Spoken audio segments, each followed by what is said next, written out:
If you like the story, you can support the author on Patreon. Link is in the description. Chapter 1.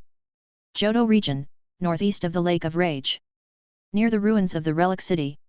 On the Pokémon world map, this area is described as a land of ancient legends, a blizzard-stricken region blocked by walls of ice and snow. June 6th, early summer. Event, rainy weather occurring in some locations. On a secluded hillside, far from any villages, stood an abandoned workshop. The structure was a mix of brick and wood, but the outer wooden walls had long since decayed, covered in creeping moss. The land around the workshop was strewn with scattered rocks and overgrown with thick weeds. Inside the house, an old-fashioned clock had stopped ticking, the brick stove lay cold, and a rough, hand-drawn map hung on the wall, marked with various locations. The annotations were recent. Raindrops pattered against the window. As the sound of rain echoed, Hikaru woke up, staring at an unfamiliar ceiling. His memories quickly organized themselves, piecing together the situation. This is the Pokémon world. Pokémon, mysterious creatures that possess incredible abilities, exist in every corner of this world. Alongside them, humans have developed various advanced technologies, creating a world filled with wonder. As civilization advanced, the power of Pokémon attributes gradually became integrated into human life. In fact, this practice had existed since ancient times.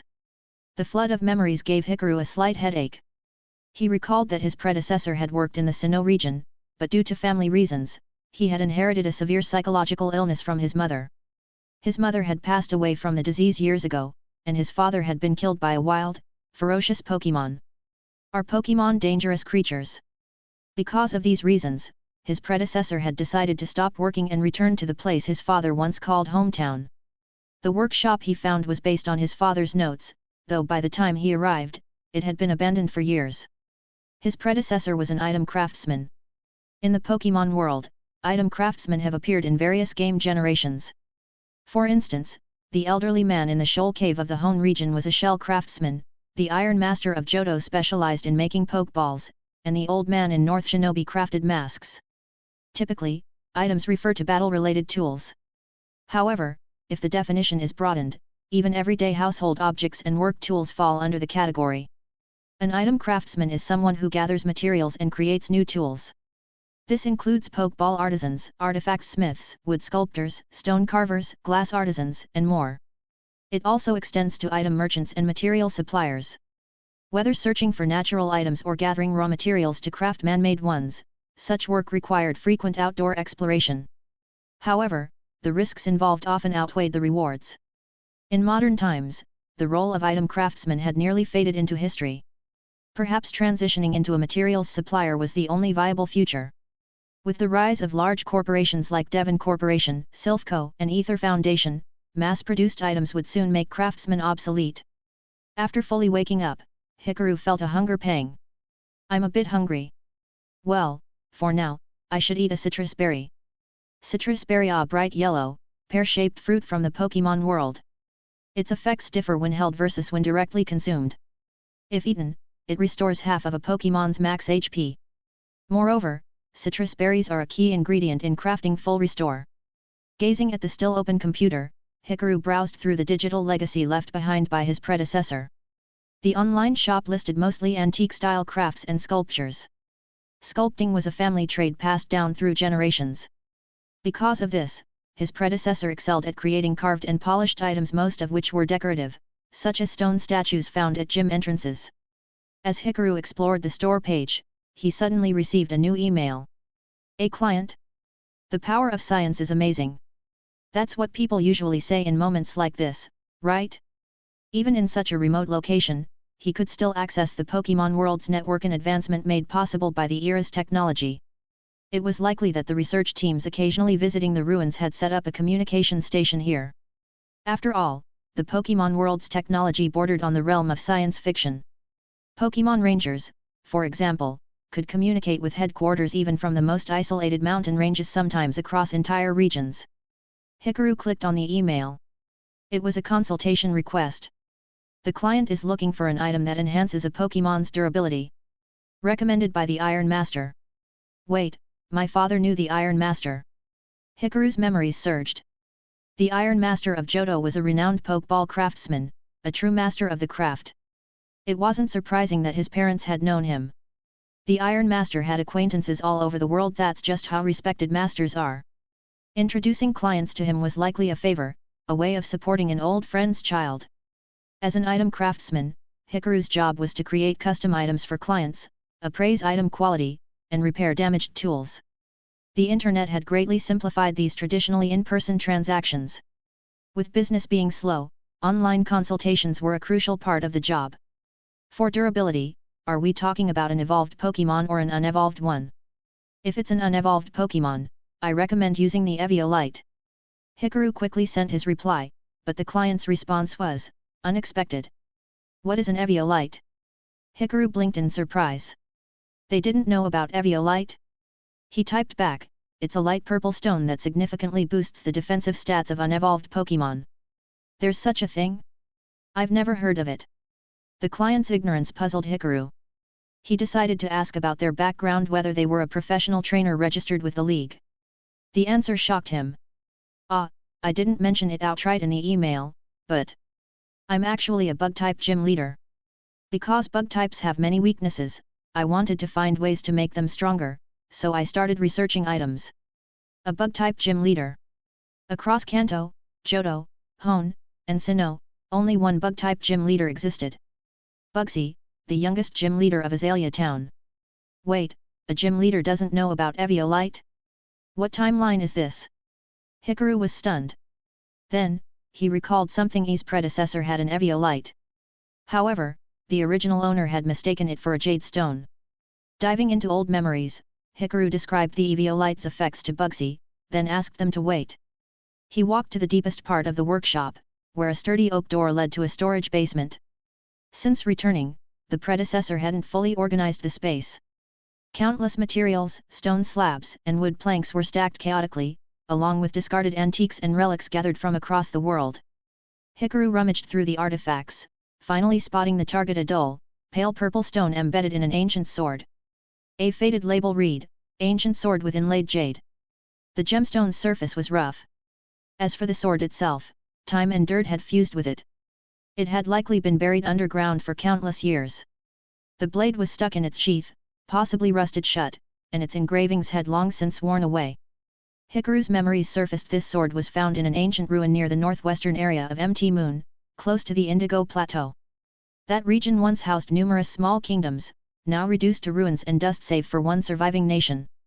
Reaching out, he grasped the sword, inspecting the gemstone closely. At that moment, his mind exploded with foreign thoughts. A chaotic flood of knowledge reshaped itself into something comprehensible. Rare material discovered, raw natural Eviolite. New knowledge acquired, treasure hunting detecting rare minerals, fossils, and relics. New craft acquired, unique polishing technique, c. By refining materials, their quality and effectiveness will improve. Through craftsmanship, the Eviolite can be properly processed. Wait. Is this? Hikaru froze. This is my cheat ability. Was his golden finger only unlocked after working? Chapter 2. Knowledge refers to learning ability and understanding, allowing one to make accurate judgments and decisions based on accumulated experience. Meanwhile, craftsmanship and technology are the essential skills of any artisan. This feels just like a game I played before. A simulation game where you gather materials, craft items, unlock knowledge, and obtain mysterious blueprints. You build various workstations and equipment to create different products, hire assistants to help with production, and upgrade workbenches to improve efficiency and quality. As Hikaru processed these thoughts, more knowledge surged into his mind. By completing new tasks for the first time, random material sources and knowledge entries will be unlocked. Repeating these tasks may yield additional knowledge. Acquiring different levels of materials will provide useful knowledge and craftsmanship skills. Obtaining materials of valuable or higher rarity may unlock unique crafting paths, possibly revealing recipes for exclusive, legendary, or mysterious artifacts. Some crafted items may trigger hidden events, rewarding unique outcomes. Pokémon that assist with crafting will gain extraordinary growth. There are 6 crafting paths: carving, forging, cultivation, painting, sewing, and mechanics. Materials. There are common and uncommon ones, rare and valuable ones, and what else? Hikaru muttered, feeling like past memories were flooding back to attack him. This ability seemed like something designed for a researcher, not an artisan. By working continuously, vague and abstract knowledge could be transformed into practical, specialized skills. This realization sparked excitement in Hikaru. Even though he wasn't a trainer or a researcher, the growth of his knowledge would undoubtedly improve his living conditions. Staring at the Eviolite, a strange sensation stirred within him. Suddenly, information about its state appeared thanks to the ancient treasure hunter ability he had gained earlier. Rare material, rough natural Eviolite. Description: a rare stone found in nature, seemingly linked to the power of evolution. Even in its unrefined state, it slightly enhances a Pokémon's defense and special defense. However, its full potential remains locked until properly processed. Requirements: must be held by an unevolved Pokémon. The stone resonates with the Pokémon's evolutionary potential, drawing out hidden strength. Acquisition hint: can be found in areas where large groups of Pokémon have lived for extended periods: forests, rocky mountains, caves, etc. In ancient kingdoms, this stone was often mistaken for jade and embedded in artifacts. It may still be found in ruins. So I can see basic information about the items I touch. Hikaru moved through the storage room, testing his ability on other artifacts, tools, and stones. While he could see their details, no new knowledge entries were unlocked. Did he need to actively gather and process materials outdoors to gain more knowledge? Or maybe certain Pokémon types influenced knowledge growth? Or should he just start refining every single rock in storage? Plenty of experiments to try later. For now, Hikaru examined the ancient sword more closely. Artifact: ancient sword. Description: an ancient sword retrieved from an unnamed ruin. Covered in dirt and rock, its rusted sheath obscures its original form. The faint patterns on its surface seem foreign in origin.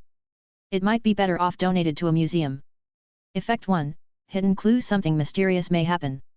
Effect 2: holding this item gradually drains stamina. Minor: it is said that ancient swords absorb the wielder's life force.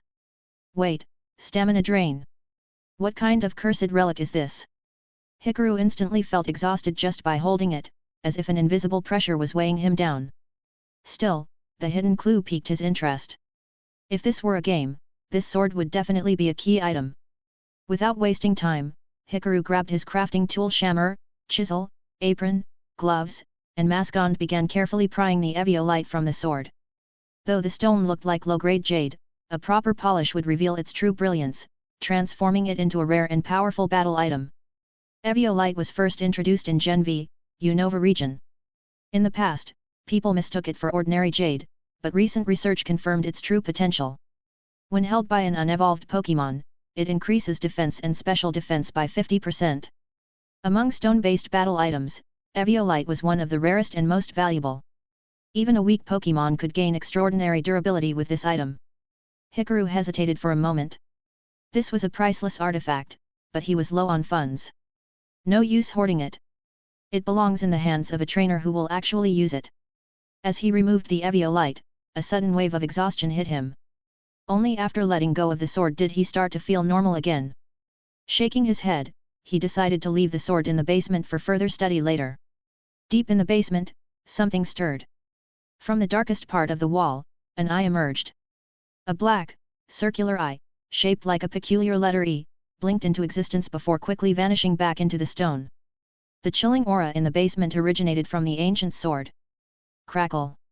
The sword began to tremble, emitting a faint noise. As dust crumbled away, the once faded engravings on the sheath began to glow ominously. Soon, all the dirt covering the sword disintegrated into silver-white energy, vanishing into nothingness. The ancient sword slowly levitated off the shelf. The sheath, now clearly visible, was brown with intricate carvings. The lower half featured 3 sharp, nested ovals, while the upper half resembled a ghostly face, with 3 round, staring eyes. A long, blue ribbon extended from the hilt, ending in finger-like frayed tips. And at the center of the crossguard, embedded in the now revealed circular cutout, a blue eye suddenly opened. Yo! A strange, ethereal voice echoed through the basement. Who had awakened it? Who had infused it with life energy? Where was its wielder? And why was its gemstone missing? Yo! Hint floated into the air. Though it didn't have levitate as an ability, many ghost-type Pokémon naturally hovered in the Pokémon world, so this wasn't surprising. The sword swayed slightly, inspecting its surroundings. The basement was dimly lit. Hunch blinked its eye, unsure of where it was. This place, is it a storage room? Curious, Hunch drifted toward the door. The blade tapped against it, spinning in the air before realizing this was the exit. Despite being a ghost type, it still had a physical sword body, meaning it couldn't pass through walls. Using its blue cloth-like limb, it twisted the doorknob. Locked. Yo.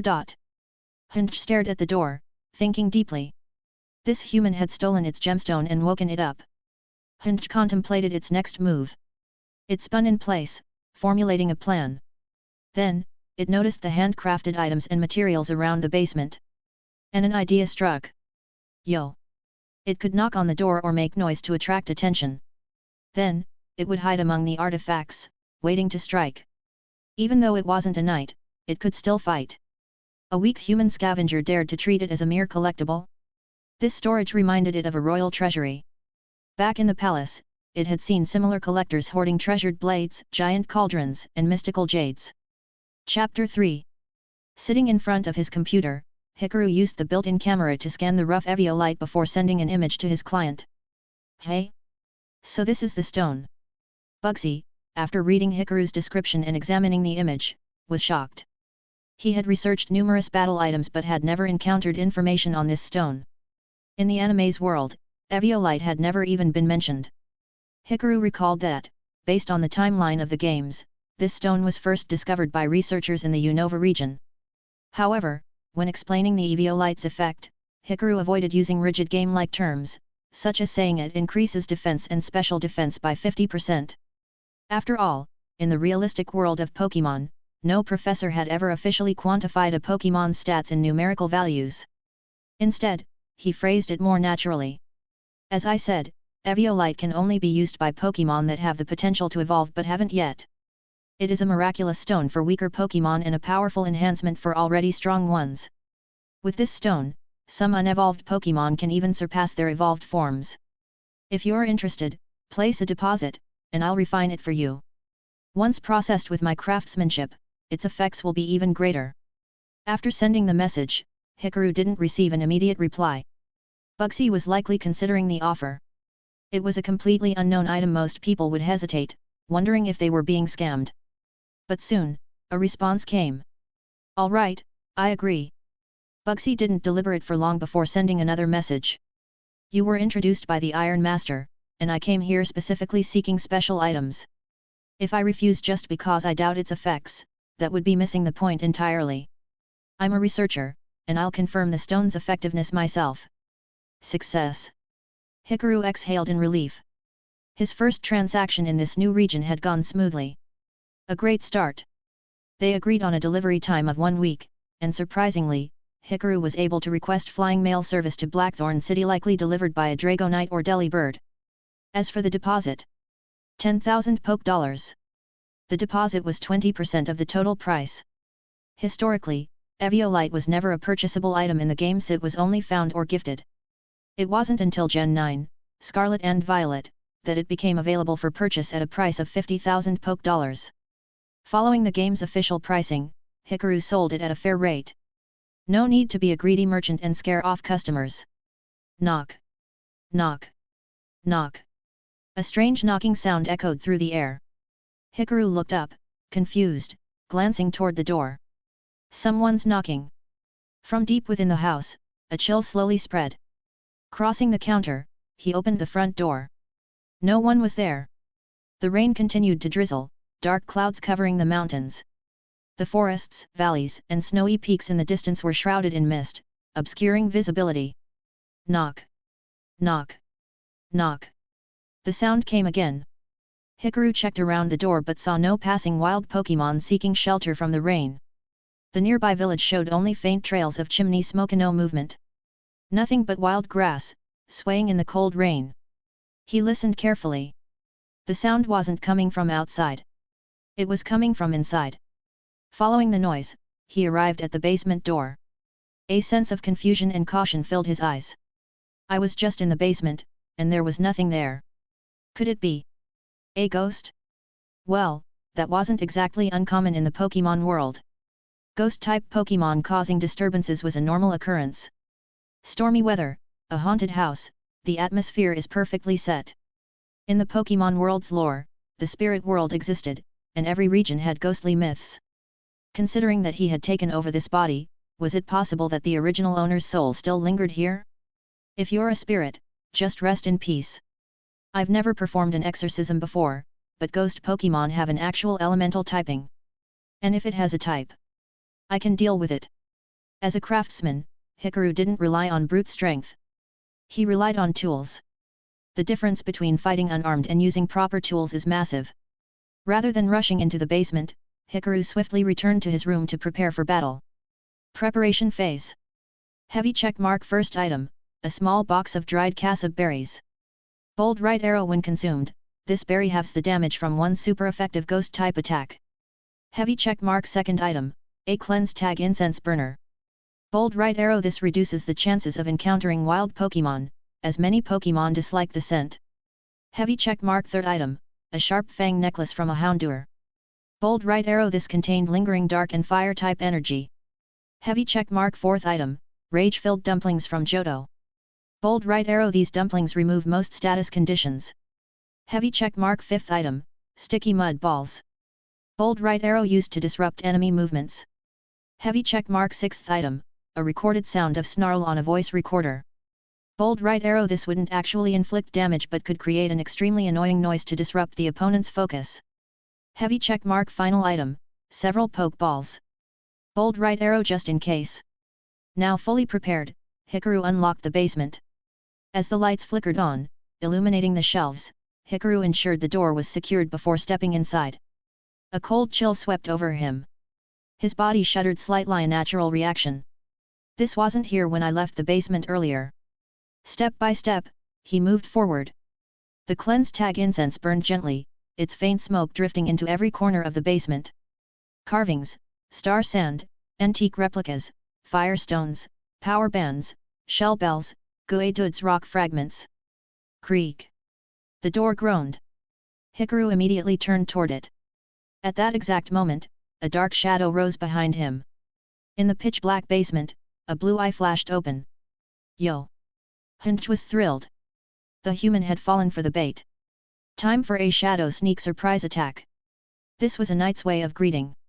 A swift black shadow struck Hikaru's back. But the effect wasn't great. Hunch's eye blinked in confusion. Hikaru merely staggered slightly, but immediately regained his footing. Turning around, he saw the floating, slightly bewildered sword. And smirked. Looks like it wasn't very effective. Chapter 4. Now that Hikaru had a clearer view, he finally saw the enemy hiding among his artifacts. A sword? No, a Pokémon. This ghost-type Pokémon had emerged from his basement, but its form was unmistakable. That ancient sword. It's changed. The engravings were now clearly visible, the dirt had been stripped away, and even its shape had altered significantly. At a single glance, Hikaru recognized its true identity. If his memory was correct, then this was Hunch. A steel/ghost-type Pokémon, classified as the Sword Pokémon.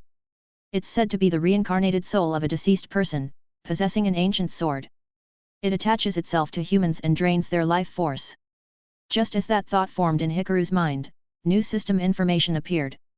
Artifact Event, Ancient Visitor. Event Description, the seemingly broken ancient sword turned out to be a Pokémon. Feeling resentful that you took its gemstone and treated it as an artifact, it is now attempting to reclaim its treasury and defeat you. Event Reward, Unique Knowledge and Crafting Techniques. However, while Hikaru remained cautious, Hunch was panicking even more. Wait. I was the one who initiated the attack, right? Why did my ghost-type move feel like a gentle scratch? Yo! Frustration turned into anger, which then turned into discomfort. The cleanse tag incense began taking effect. Hunch felt an overwhelming urge to flee as if something was repelling it. Meanwhile, Hikaru seized the moment. Reaching for the voice recorder hanging on his chest, he pressed play. Crackle! A harsh, ear-piercing screech filled the basement of Pokémon's cry, mimicking a crow's insulting shriek. This was a recording of a Murkrow's foul-mouthed taunts. While it couldn't inflict real damage, the irritating noise disoriented Hunch. Combined with the incense, it made the ghost type feel completely miserable. Hikaru took advantage of the moment. From his pouch, he pulled out a pokeball. And with a swift throw, it struck Hinge directly. A flash of red light engulfed the sword, pulling it inside the pokeball. At the same time, Hikaru grabbed another item. A green leaf-wrapped mud ball. Sticky mud ball. This was an ancient item, nearly forgotten in modern times. While the technique to make them wasn't complicated, the main materials were difficult to acquire. Additionally, due to the rise of pokeballs, sticky mud balls had faded into history. But that didn't mean they weren't useful. And Hikaru happened to know how to make them.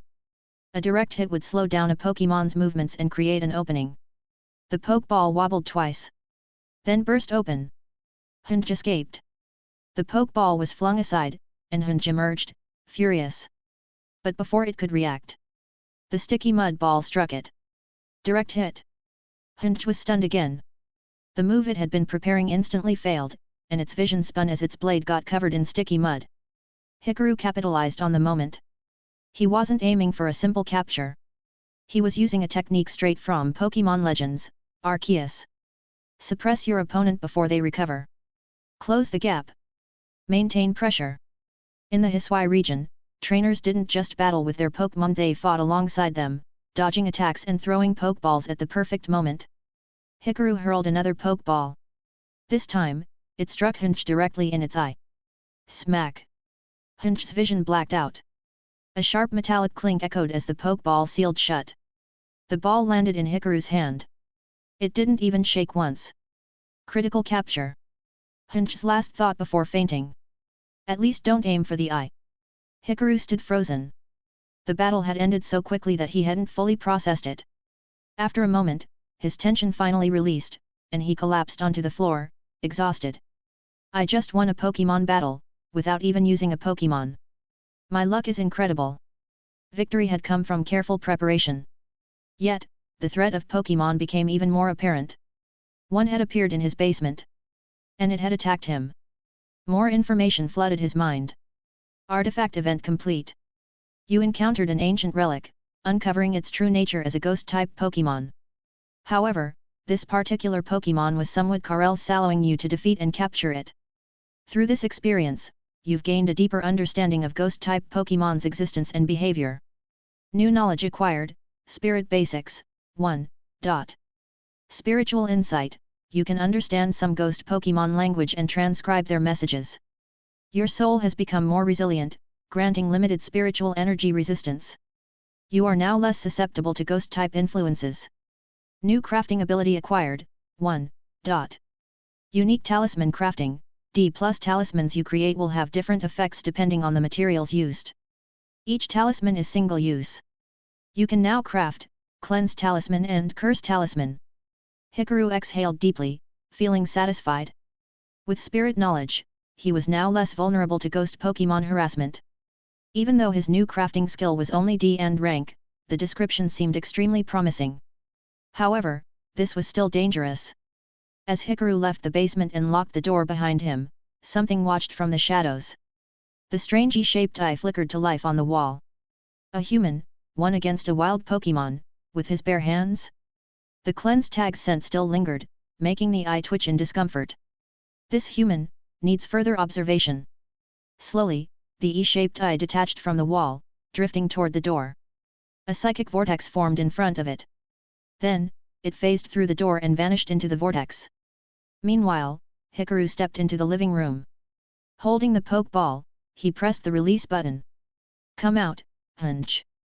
A red beam of light flashed and the sword materialized. Hikaru grinned. Man, I've always wanted to say that at least once. This was his first time capturing a Pokémon. Historically, trainers captured Pokémon through battle. Some Pokémon would make a promise before battle. If I lose, I'll become your Pokémon. And the trainer would passionately respond. I won't lose. But what about people with no starter Pokémon? In ancient Hisui, people had a different method. Throw a ton of sticky mud balls, then knock the Pokémon out with a heavy ball. Though, that wasn't exactly normal behavior for most people. Hinge stayed floating in place, seemingly dazed. It was still thinking about its eye. Good thing I'm a ghost/steel Pokémon, if I were a normal Pokémon, that would have been bad. Finally, Hunch turned to look at Hikaru. Its blue eye locked onto him. It began to say something. Until Hikaru held up another sticky mud ball. Oh? You want to fight again? Hunch flinched. Then, with a sharp floating motion, it backed away. Yo! No, no. I've seen enough. We're good. Chapter 5. Hunch protested loudly, though its mind was now in overdrive, trying to process what had just happened. Well, as a sword, it technically didn't even have a brain. But this human was insane. Not only did he defeat Hunch in battle, but he did it without using a Pokémon and still fought more fiercely than any knight Hunch had ever encountered. Actually, was that even a fair fight? Yes. Yes, it was. This human fought with his own hands, using his own weapons and tools. No Pokémon, just his own strength, tactics, and skill. And worst of all, Hunch had no way to deny its defeat. There was no excuse. It had lost. Fine. The gemstone? You know what? Just keep it. Yo-yo. Yo-yo. Hunch floated up and down, though it suddenly sensed something different about this human. He felt different. Not in appearance. Not in strength. Something about his presence had changed, but Hunch couldn't put it into words. Meanwhile, Hikaru was just as surprised. The strange yo-yo sounds Hunch made, he could understand them. It wasn't speech, yet it translated itself in his mind. It was like receiving information through a system of eerie, mystical symbols that he instinctively knew he could transcribe. Is this spirit knowledge? You're saying, you lost, so you're giving me the gemstone as a prize? Yo! Hunch's blue eye widened in shock. Wait. He could understand Pokémon speech. Now that I think about it, Pokémon understand human language really well, but humans can only guess at what Pokémon are saying. It's kind of a strange imbalance. Hikaru muttered to himself, before turning back to Hunch. But you're not a native Pokémon of this area. Even if I found you in some ruins, why were you there in the first place? Hunch hesitated for a moment. But after a brief inner debate, it decided. This human was strong. This human had defeated it. A knight could not lie to his superior. So Hunch told him the truth. It had once belonged to a traveling sorcerer, who had gifted it to a king in a faraway land. It had not been Alanimani. Hunch had been bestowed upon the royal knights. And each one had been given a gemstone. A royal sword from an ancient kingdom, brought as a tribute by a traveling merchant. Hikaru nodded, processing the information. That makes sense. In ancient times, merchants often traded rare Pokémon and artifacts across distant lands, introducing new cultures and species to foreign regions. That even explains how some Pokémon developed regional forms. Then, Hikaru narrowed his eyes. Wait. You don't even remember the name of your own kingdom. Hunch spun angrily in circles, protesting. Yo! Yo! That's not carelessness. Pokémon don't waste time remembering useless history. Why bother thinking about it? Hikaru chuckled. Fair enough. Besides, that kingdom is probably long gone. In fact, Hikaru continued, if you head east from the ruins of Ulf and enter Mt. Moon's northern range, you'll find ancient kingdom ruins. Some remnants of those old civilizations still exist. In the Pokémon world, small independent kingdoms still existed, each with their own strange laws and customs. But in the past, these kingdoms had once ruled entire regions. Hunch then added one more detail. That sorcerer had possessed many treasures. Hunch was simply one of many foreign Pokémon offered as tribute. Hikaru nodded. That matches historical patterns. Merchants constantly transported rare goods across distant lands, introducing them into new cultures. Sometimes, this even caused environmental changes in the regions they traveled to. But for Hunch, its memories were fresh. It could still recall the towering castles, the heavily armored knights. But in one single moment, it had awakened to find it all gone. The kingdom had vanished. The king was long dead. Even the records of that civilization had faded into nothingness. All of it erased by time. Yet Hunch didn't seem too affected. It was just a sword, after all. Still, there was one thing Hunch knew for certain. A sword must serve a master. Without a wielder, it had no purpose. And since it had already been captured by Hikaru, It had already chosen a new one. But then, Hunch suddenly remembered a secret. A story once told by its predecessor. The first king was not chosen by bloodline. The first king was chosen by a mighty beast. That king used the beast's power to build a nation ruling over countless lives. And if that ancient king was dead, then why not choose a new one? Hunch bounced up and down excitedly. It had an idea. A bold idea. Yo! Yo yo! Oh, mighty human! Would you like to become a king? Power! Gnosticky mud balls! That is the reason for kingship. Hikaru froze. Then, after a long pause, he sighed. A king? What's so great about being a king? Ruling over humans and Pokémon. Hold on, isn't this a villain's origin story? Why the hell was a Pokémon actively encouraging him to become a tyrant? Hikaru waved his hands frantically. That's way too crazy. How do you even choose a king that easily? What kind of sword just casually hands out kingship? Besides, ruling in the modern world is meaningless.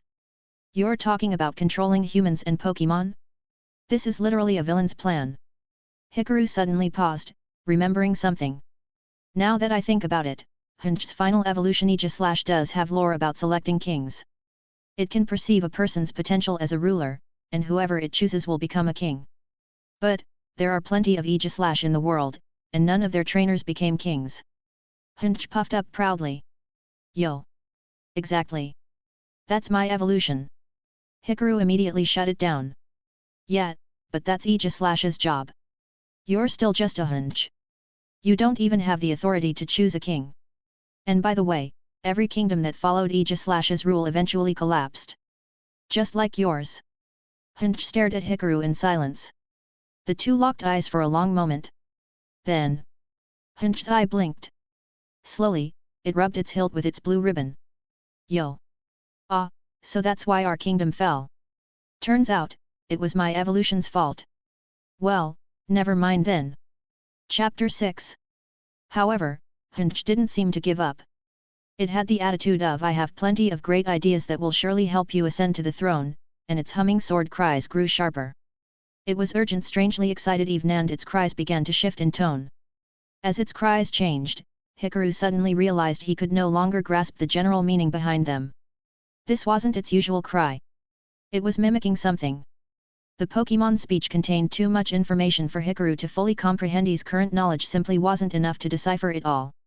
He was still a rookie, after all. Seeing that Hikaru didn't understand, Hunch blinked its singular eye, seemingly deep in thought. Under Hikaru's curious gaze, Hunch acted on its own. It opened the door. It rushed outside into the rain and began writing on the muddy ground. Hikaru was stunned. A Pokémon, writing words. On second thought, it wasn't too surprising. In this world, the written language might have evolved from the symbols of unknown, and it wasn't unheard of for highly intelligent Pokémon to learn human script. But these were ancient characters. When it came to ancient texts, relic enthusiasts like him were useless. Only true archaeological masters like Cynthia could decipher them. That said, Hikaru had previously studied the written languages of the Pokémon world. He focused his attention on the characters Hunch had etched into the earth. His system didn't respond, nor did it retrieve any new knowledge. Was it because he didn't recognize the ancient text? But he wasn't an expert in deciphering old scripts. This was a job for Cynthia, the champion of Sinnoh. If that ancient kingdom had been built by both the Celestica people and the citizens of the ancient castle, then could these symbols be from Hisui, the ancient Sinnoh? They did resemble unknown text somewhat, and weren't unknown symbols essentially just Romanized Japanese? But there were differences. They weren't an exact match. It seemed that he had to decipher at least the first character before unlocking any knowledge. That would have to wait until he had time. After staring at the symbols for a while, Hikaru sighed in defeat and shook his head. I don't know what you wrote, but I'll assume it's something good. Oh, I get it now. The sounds I couldn't understand earlier were you mimicking how ancient people spoke. No wonder it sounded so awkward. I had no clue what you were saying. But let me tell you, sovereignty is never eternal. Hunch's single eye fixated on Hikaru, as if deep in thought. Then, controlling its body, it swung itself like a sword, circled Hikaru a few times, and let out an excited cry. It seemed to have reached a conclusion. While most kings inherited their thrones through bloodlines, what did lineage matter when a kingdom was already destroyed? The first king had supposedly been an ordinary person chosen by his predecessor. If the previous monarch was gone, then Hunch could simply choose a new one. In that case, it would become the sword and blade of the next ruler. Besides, the destruction of the kingdom was Aegislash's doing, no Hunch's problem. Come to think of it, the former king had been rather foolish, it had noticed long ago. Why not establish a new monarch? Humph. This guy might be illiterate, unable to read the words it had carefully transcribed from a coronation ritual, but that was fine. Those words had been part of a sacred text stored behind the king's throne. Humans obtain the lives of beasts, and in return, they entrust their lives to them. Back when the kingdom still stood, even as a Pokémon capable of writing, Hunch had never lacked eager human knights wanting to form a pact with it. But none of them had ever caught its interest. This guy, though, was different. He had bested Hunch in battle without a weapon. That alone proved he was worthy of wielding it. He would become stronger because there was a vast chasm between fighting barehanded and fighting with a blade. Yo! Hunch suddenly abandoned thoughts of the past and grew excited about its newfound goal, twirling in place enthusiastically. Hikaru, watching this energetic display, was speechless. Theoretically, despite being a ghost-type Pokémon, the Hunch line wasn't particularly emotional, given that they were bound to an ancient sword. Why was the one he encountered so animated? Was its nature clumsy? A Pokémon with a clumsy nature had increased special attack but decreased special defense. They preferred bitter flavors and disliked sour ones. Yo-yo! Hunch hovered above the damp soil as Hikaru snapped back to reality. He had been staring at the symbols too long, he almost felt like they were pulling his mind in. Speaking of which, he had more pressing matters to attend to. Hikaru called Hunch inside, dried it off with a towel, and inspected its blade and scabbard. Yo! Yo! Hunch peered up, unsure what he was doing. You've been dormant for so long. With how exposed to the elements you were, you must have rusted a little, right? After a close examination, Hikaru confirmed his suspicions. Hunch lacked the shine of modern crafted weapons, and there were deep red stains and brownish residue on its blade. It's definitely rusted. Blades deteriorate without maintenance. A natural outdoor environment is a terrible place for preservation. While Hunch was a Pokémon, many Pokémon possessed the properties of the materials they were bound to. For example, Duraludon had a metal body but corroded easily and disliked the rain. As a craftsman, Hikaru had experience restoring tools, artifacts, and ancient relics.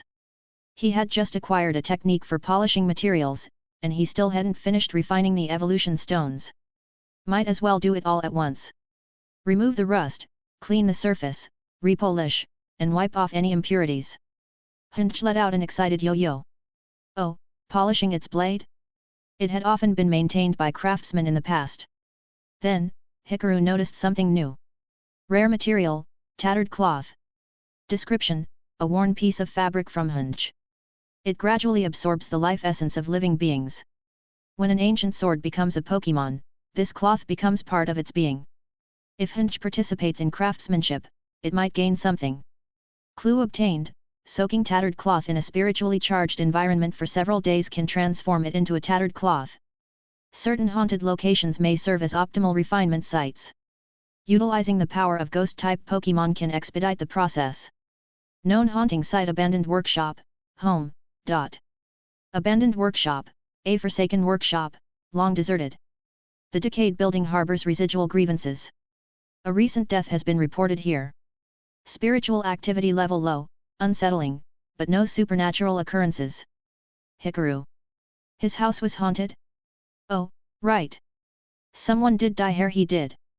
And this workshop was an old, abandoned building left behind by his father. It had been deserted for years, situated near a forest and far from the village. When the original owner returned, no one had set foot here for ages. Combine that with an actual ghost-type Pokémon. Yet, it was a haunted site. He glanced at Hunch's blue ribbon. Tattered cloth. A material like this should be unnerving, but realizing his home was already a haunted place, all sense of unease evaporated. No problem, then. Wait, was this why he had unlocked talisman crafting? Because of this fabric? Many Pokémon wore ornaments that were once ordinary items but, through their elemental energy, became part of them. These items could be replaced. Hikaru returned inside, with Hunch floating in behind him. He turned back for one last look, As a craftsman, having his first Pokémon be an ancient sword. Yeah, that made sense. With that thought, he pulled out a brand new notebook. Originally, it was meant for work records. But as he glanced at Hunch, he felt an odd sense of sentimentality. So, lifting his pen, he recorded today's events in the blank notebook. Recording in progress, please do not power off. A fresh page turned. Hunch, an ancient Pokémon. Has a somewhat clumsy nature. Met at my abandoned workshop home. Dislikes bitter flavors. Gets carried away easily. Record complete. Chapter 7. Polishing required a long time, but with skilled craftsmanship, the process was significantly accelerated. Hikaru donned work gloves and a mask, tied on an apron stained with dust and grime, and prepared the necessary tools for sharpening. Rust removal, surface treatment, polishing. The sun was absent outside. Though the rain had gradually stopped, the world was growing darker, marking the passage of time. The rust on Hunch's body slowly disappeared.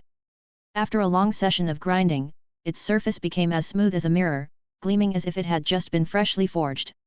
The effect of grinding craftsmanship was remarkable, significantly enhancing both efficiency and speed. This made Hikaru reconsider the depth of the knowledge he had acquired. Some effects didn't seem to appear in his conscious thoughts. Hunch looked delighted.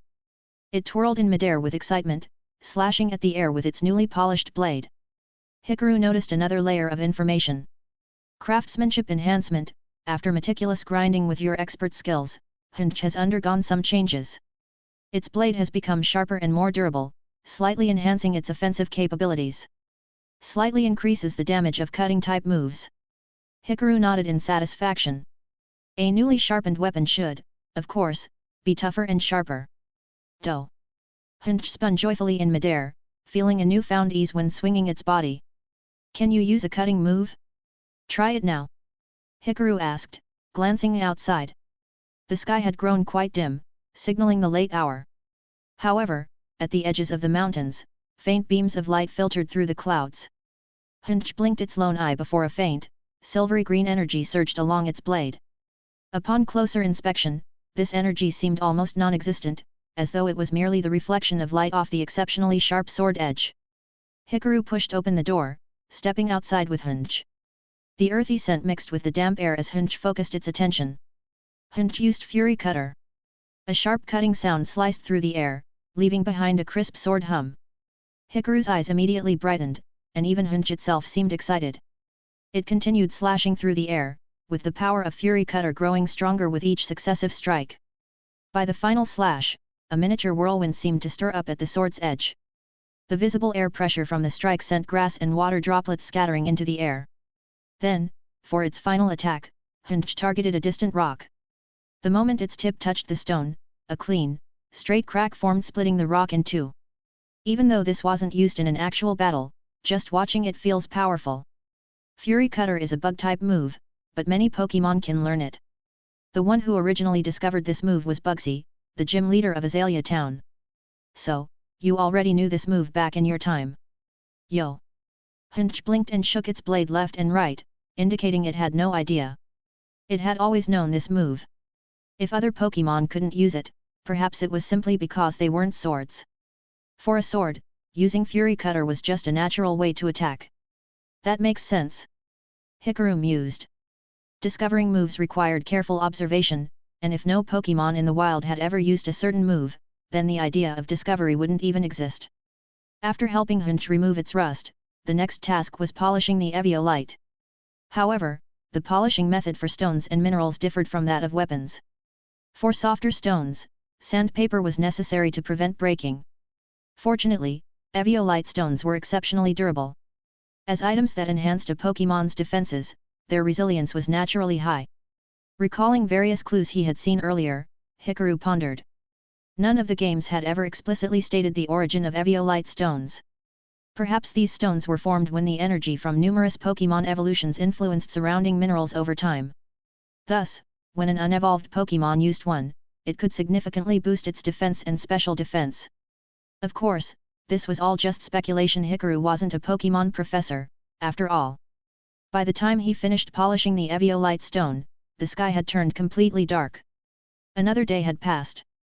Hikaru paused his work, carefully examining the softly glowing, pale purple Eviolite stone. His mind began to process the information. Task completed, obtained unique Eviolite stone. Evaluation, a highly polished Eviolite stone with its energy fully released. It can also affect a Pokémon's condition to a certain extent. Item effect, when held by an unevolved Pokémon, its defense and special defense increase by 50%. Unique enhancement, the stone draws out a Pokémon's inner potential. If held for an extended period, the Pokémon's defense and special defense will experience significant growth. Gained knowledge, +1. Improved grinding technique, you have acquired deeper knowledge about polishing and refining materials. Hikaru absorbed this knowledge as it settled into his mind. The unique enhancement of the Eviolite stone intrigued him. In games, total damage taken depended on factors like defense, special defense, HP, base stats, effort values, and typing interactions. However, in the real world, Pokémon training had no upper limits. Even weak Pokémon could grow immensely strong through years of training. Some could even become special individuals capable of negating their natural weaknesses entirely. A Pokémon holding this stone will have its potential fully unleashed. If wearing it long-term increases defense and special defense, then this is somewhat similar to an F-training item. The question is whether it enhances effort values or individual values. Satisfied, Hikaru gazed at the Eviolite stone in his hand. Although he had only worked on polishing it, this final product was undoubtedly superior to any natural Eviolite stone. Thinking about it, he realized something: whether in games or anime, very few trainers actually used held items in battle. Even gym leaders and the Elite Four rarely did. How should bug types rise to prominence? Eviolite stones are the perfect accessory for Scyther. At the same time, Hikaru recalled a unique rule about knowledge and craftsmanship. After completing a new crafting project, he would always receive clues about new materials. As thoughts formed in his mind, new information emerged. Material clue: Relic stone. Ancient stones once carved or processed by humans. With the passage of time, they have gained mysterious properties that differentiate them from ordinary rocks. These stones cannot be used for sculptures or buildings, but with the proper carving skills, they can be crafted into special symbolic tablets.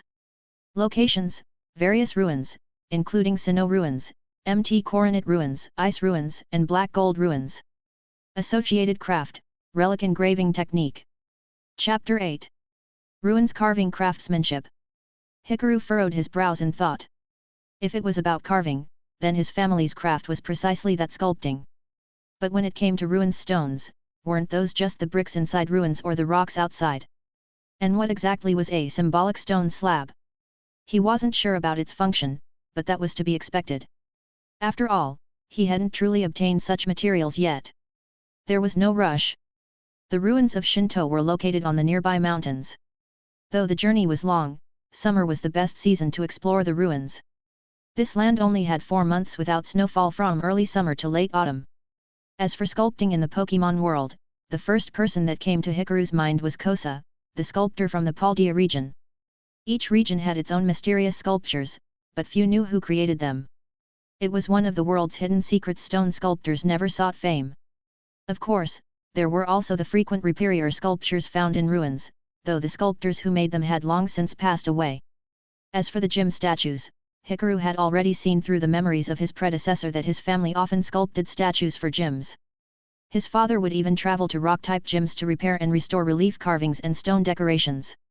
There were still many questions in his mind, but anything involving Pokémon always seemed fascinating, leading him to think deeper. During this time, Hunch had been quietly waiting by his side, remaining still for a while until Hikaru picked up the glossy-looking stone. That was when he suddenly noticed Hunch staring blankly at him. What's wrong? Speaking of which, this Pokémon's eyes were more like the 2 marks on its scabbard. At this moment, however, Hunch was thinking. This gemstone looks different from when I wore it before. Now, this actually looks like a gem. Had I known, I wouldn't have given it to you. Oh, are you attracted to it? Here, try wearing it again. Hikaru handed the Eviolite stone to Hunch. The Pokémon hesitated for a moment before using its blue ribbon to wrap around the stone, then placed it on its hilt. To Hikaru's surprise, a fitting slot appeared automatically on the hilt, and the gem clicked perfectly into place. Hikaru immediately started analyzing. As expected, even though Hunch didn't have a mouth for eating and belonged to the mineral egg group, it was a ghost/steel type Pokémon. These two attributes already defined its nature. Right was both a spirit and an ancient sword. Manipulating its blade to undergo small transformations was effortless. Now that he thought about it, in the past anime, there was that Ija/ performing folded slashes. He had always assumed that was just an exaggerated battle animation meant to create dramatic tension. But now, it seemed surprisingly realistic. Even though it belonged to the mineral egg group, Pokémon in this world were still considered living beings. But come on, what kind of living creature folds into 3 sections? Yo! The moment Hunch equipped the Eviolite stone, it immediately felt a significant increase in the durability of its blade. The sensation was subtle. What was once just an ordinary gemstone now seemed alive. Not only did it come to life, but it also resonated with Hunch, slowly activating a certain power within itself, forming a continuous cycle. Although weak, the feeling was incredible. Hunch blinked its single eye and let out a sound toward Hikaru. Yo! I've equipped it. Feels amazing. Hardness, toughness, you seem to be in great shape, Hikaru chuckled. You can keep wearing it for now. Looks like you can use it for a few more days. My client hasn't replied yet, and in the meantime, this stone should gradually enhance your defensive capabilities. But I promise I'll find you another Eviolite stone to replace it. As my craftsmanship improves, the stones I refine will only get better. But once you evolve into your final form, you won't need an Eviolite stone anymore. Hunch's eye lit up instantly, and it happily twirled its blade. Yo! Brimming with confidence for the future, this was the attitude its chosen new king should have. As for the gemstone, it could leave that up to fate. Hikaru stretched his body and glanced at the time on his computer. 2100 hours. Exhaling deeply, he realized that although he felt a little exhausted, today had been quite fulfilling. Hunch's sudden appearance had completely disrupted his thoughts and, in doing so, had forced him to immerse himself in this world. That was a good thing. From the moment he had regained consciousness, he had been working until nightfall without noticing the passage of time. He had only eaten some dried fruits to stave off hunger. Now, he could finally take a break. That's enough work for today. Time for dinner. To celebrate his first encounter with Hunch, he wanted to prepare a proper meal. However, the variety and quantity of ingredients at home were already running low. He could manage some stews, but anything fancier was out of the question. He would have to buy more from the villagers. Hopefully, his first major client would bring in enough savings soon. For now, foraging for wild vegetables and berries in the forests and mountains would have to do. Speaking of which, what do you eat? Do you eat Pokémon food? Hikaru glanced at Hunch, suddenly curious. Ghost-type Pokémon were known to sustain themselves by absorbing life energy, but they also seemed capable of eating standard Pokémon food and even human meals. Of course, some special Pokémon truly didn't eat normal food at all. How did ghost types even consume food? Hunch was a sword with a ghostly essence. Did it actually need to eat conventional meals? According to its lore, it fed on life force. However, from what Hikaru knew, no Hunch or Ija/ had ever absorbed their trainer's life energy. In contrast, the Litwick evolutionary line, with similar descriptions, had a much darker reputation. Moreover, Hunch couldn't even learn any absorption-type moves. Judging by its egg group, if he remembered correctly, it was classified under the mineral group. But that didn't necessarily mean it only ate rocks, soil, or ice. For example, Sudowoodo was also part of the mineral group but could eat regular Pokémon food. So, what did this ghostly sword prefer? Yo! Hunch responded matter-of-factly. Of course, life energy. But it doesn't have to be human. Human energy was just convenient because humans could recover it quickly through eating. And as a weapon, it naturally coexisted with its wielder, though Hikaru didn't seem to need a weapon for protection. Hunch, stare. It gestured with its blue ribbon while making sounds. Yo? Yo. Isn't this a common thing? You know, the kind of legendary hero's sword stuck in a forest? If you place the hero's sword in the right spot, it'll remain untarnished for centuries.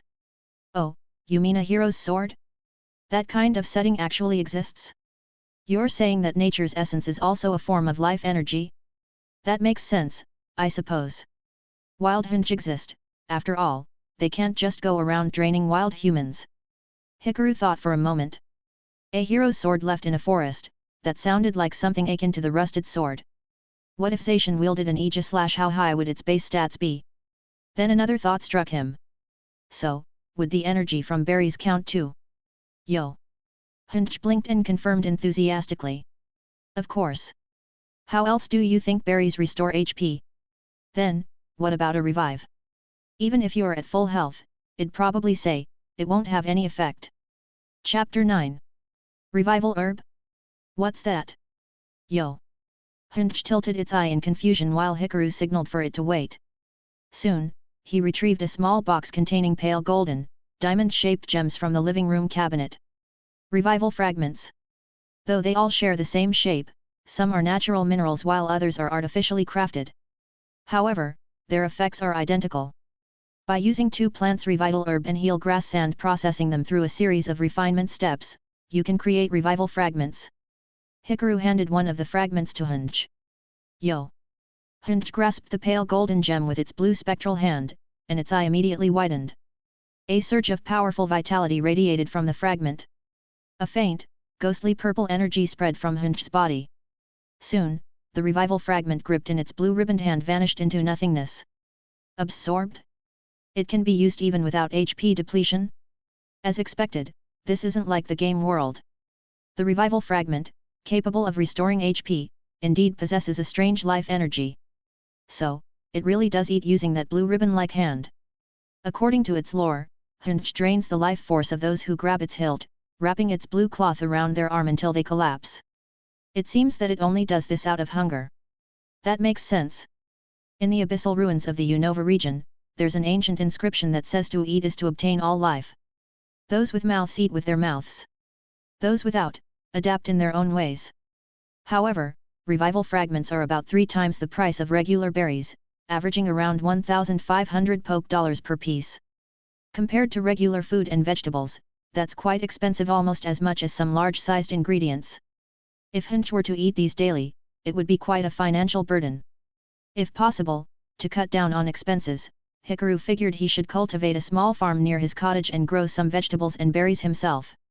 After all, he was going to be working here for quite some time. Well, you're full, but I haven't eaten yet. It was already late. Hikaru moved toward the kitchen, looking at the stone chimney and the neatly stacked firewood cut by the previous owner during their outings. Thankfully, the former owner had at least done some basic preparations. Otherwise, Hikaru would have found himself in a rather dire, woodless situation. He rummaged through the storage chest and pulled out some ingredients. Canned chicken. Pickled vegetables. A good amount of onions. Dried carrots. Butter, a small bag of flour, and mumu milk. A few berries and some mushrooms he had recently foraged. When traveling long distances, securing fresh ingredients can be difficult. Apart from berries, most normal vegetables have a limited shelf life. Among them, onions last the longest at room temperature up to a month. Berries, on the other hand, are truly mysterious natural foods. They can be stored for long periods without rotting, and different varieties contain unique nutrients. Hikaru decided to make a hearty stew with these ingredients. It's a common cooking method, where cheap and easily accessible ingredients are thrown into a pot and simmered. To enhance the texture and flavor, some ingredients would first be pan-fried or sautéed. In the Pokémon world, apart from regular ingredients, berries are often used in stews. In the distant Galar region, their famous curry is made using berries as a base ingredient. Just as Hikaru started preparing the ingredients, a certain sword Pokémon darted into the kitchen in a blur. The new king was cooking personally. As a knight, how could he not assist? When it comes to slicing ingredients, wouldn't using its own blade be much faster? After all, it was razor sharp. Yo! Hunch hovered over the cutting board, unsheathing itself with a crisp metallic sound. Its blue ribbon hand caught the falling scabbard while its blade gleamed with a faint green light. Hunch used Fury Cutter. Super effective on cabbage. Swish!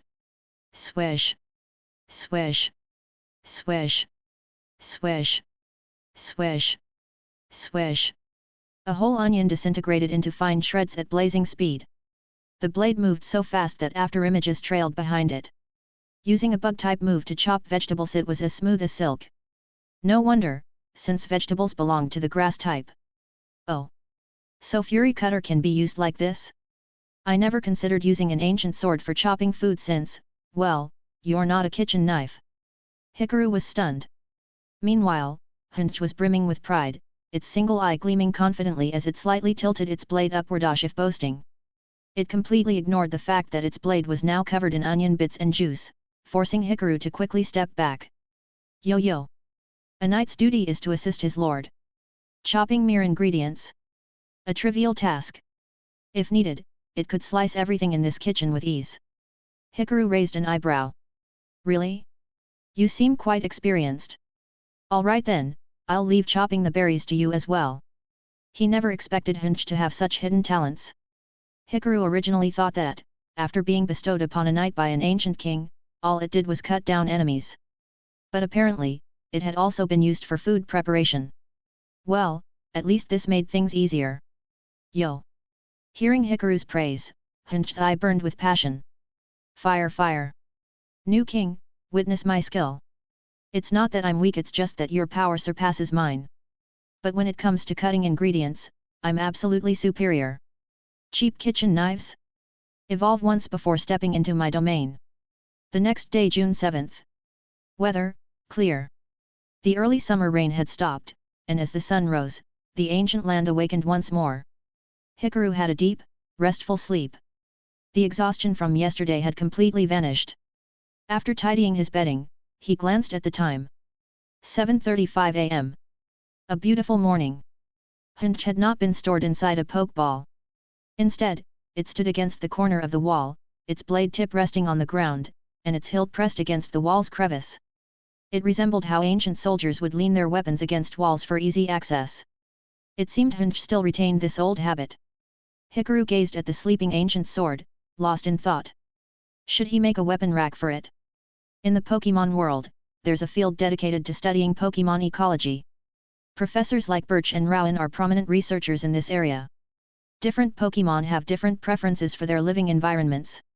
Although Hunch had mentioned the legend of the sword in the stone, surely no weapon would enjoy being embedded in ruins for 1,000 years, enduring wind and rain. Even Zacian's rusted sword, the true blade of a hero, decayed after 3,000 years.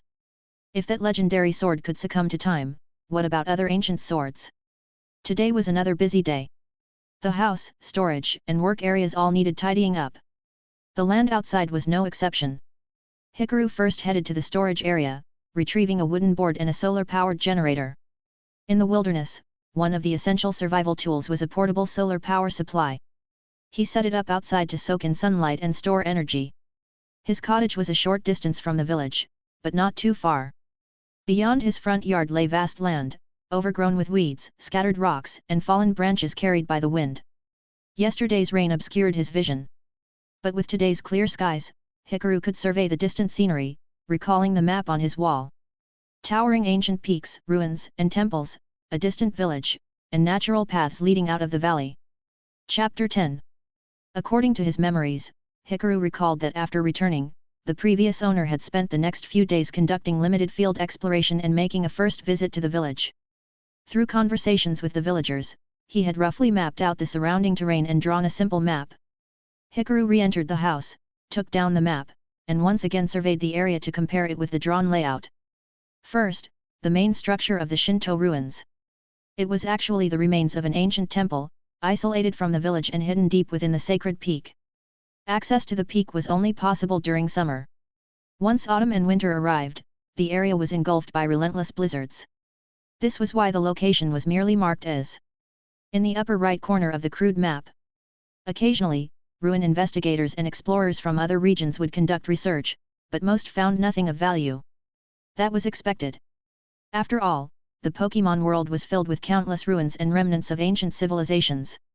Without understanding its true history, people would simply assume that the Shinto ruins were just another old temple ruin located north of Johto and the Indigo Plateau. During winter, this place would be completely buried under heavy snow, cutting it off from access. Anyone wanting to reach the ruins would have to pass through a wall of ice and snow. Being situated at the edge of the Indigo Plateau, the climate was frigid. Snow in the mountain valleys rarely melted year-round. The village nestled in the mountain fold relied on the ancient peak for survival, maintaining a small patch of farmland for sustenance. Their planting season had just begun in June. To the northwest lay an enormous forest, known as the Shinto Woods. Towering ancient trees filled the area, with some sections so dense that sunlight never reached the ground. To the east was a continuous mountain range, mainly consisting of rocky peaks. These towering mountains formed deep, rugged valleys, with scattered wetlands in between. The Shinto ruin's sacred peak was the tallest in the eastern mountains.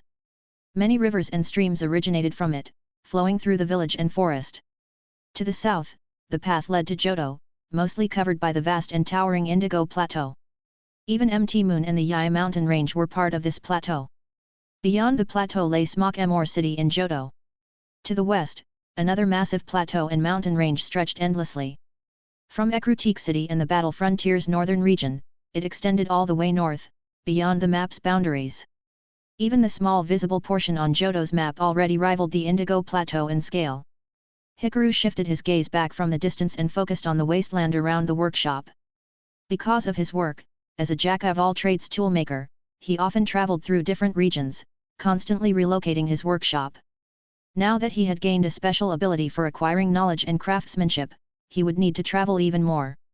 But his work in Shinto had just begun. It was time to restore the abandoned workshop.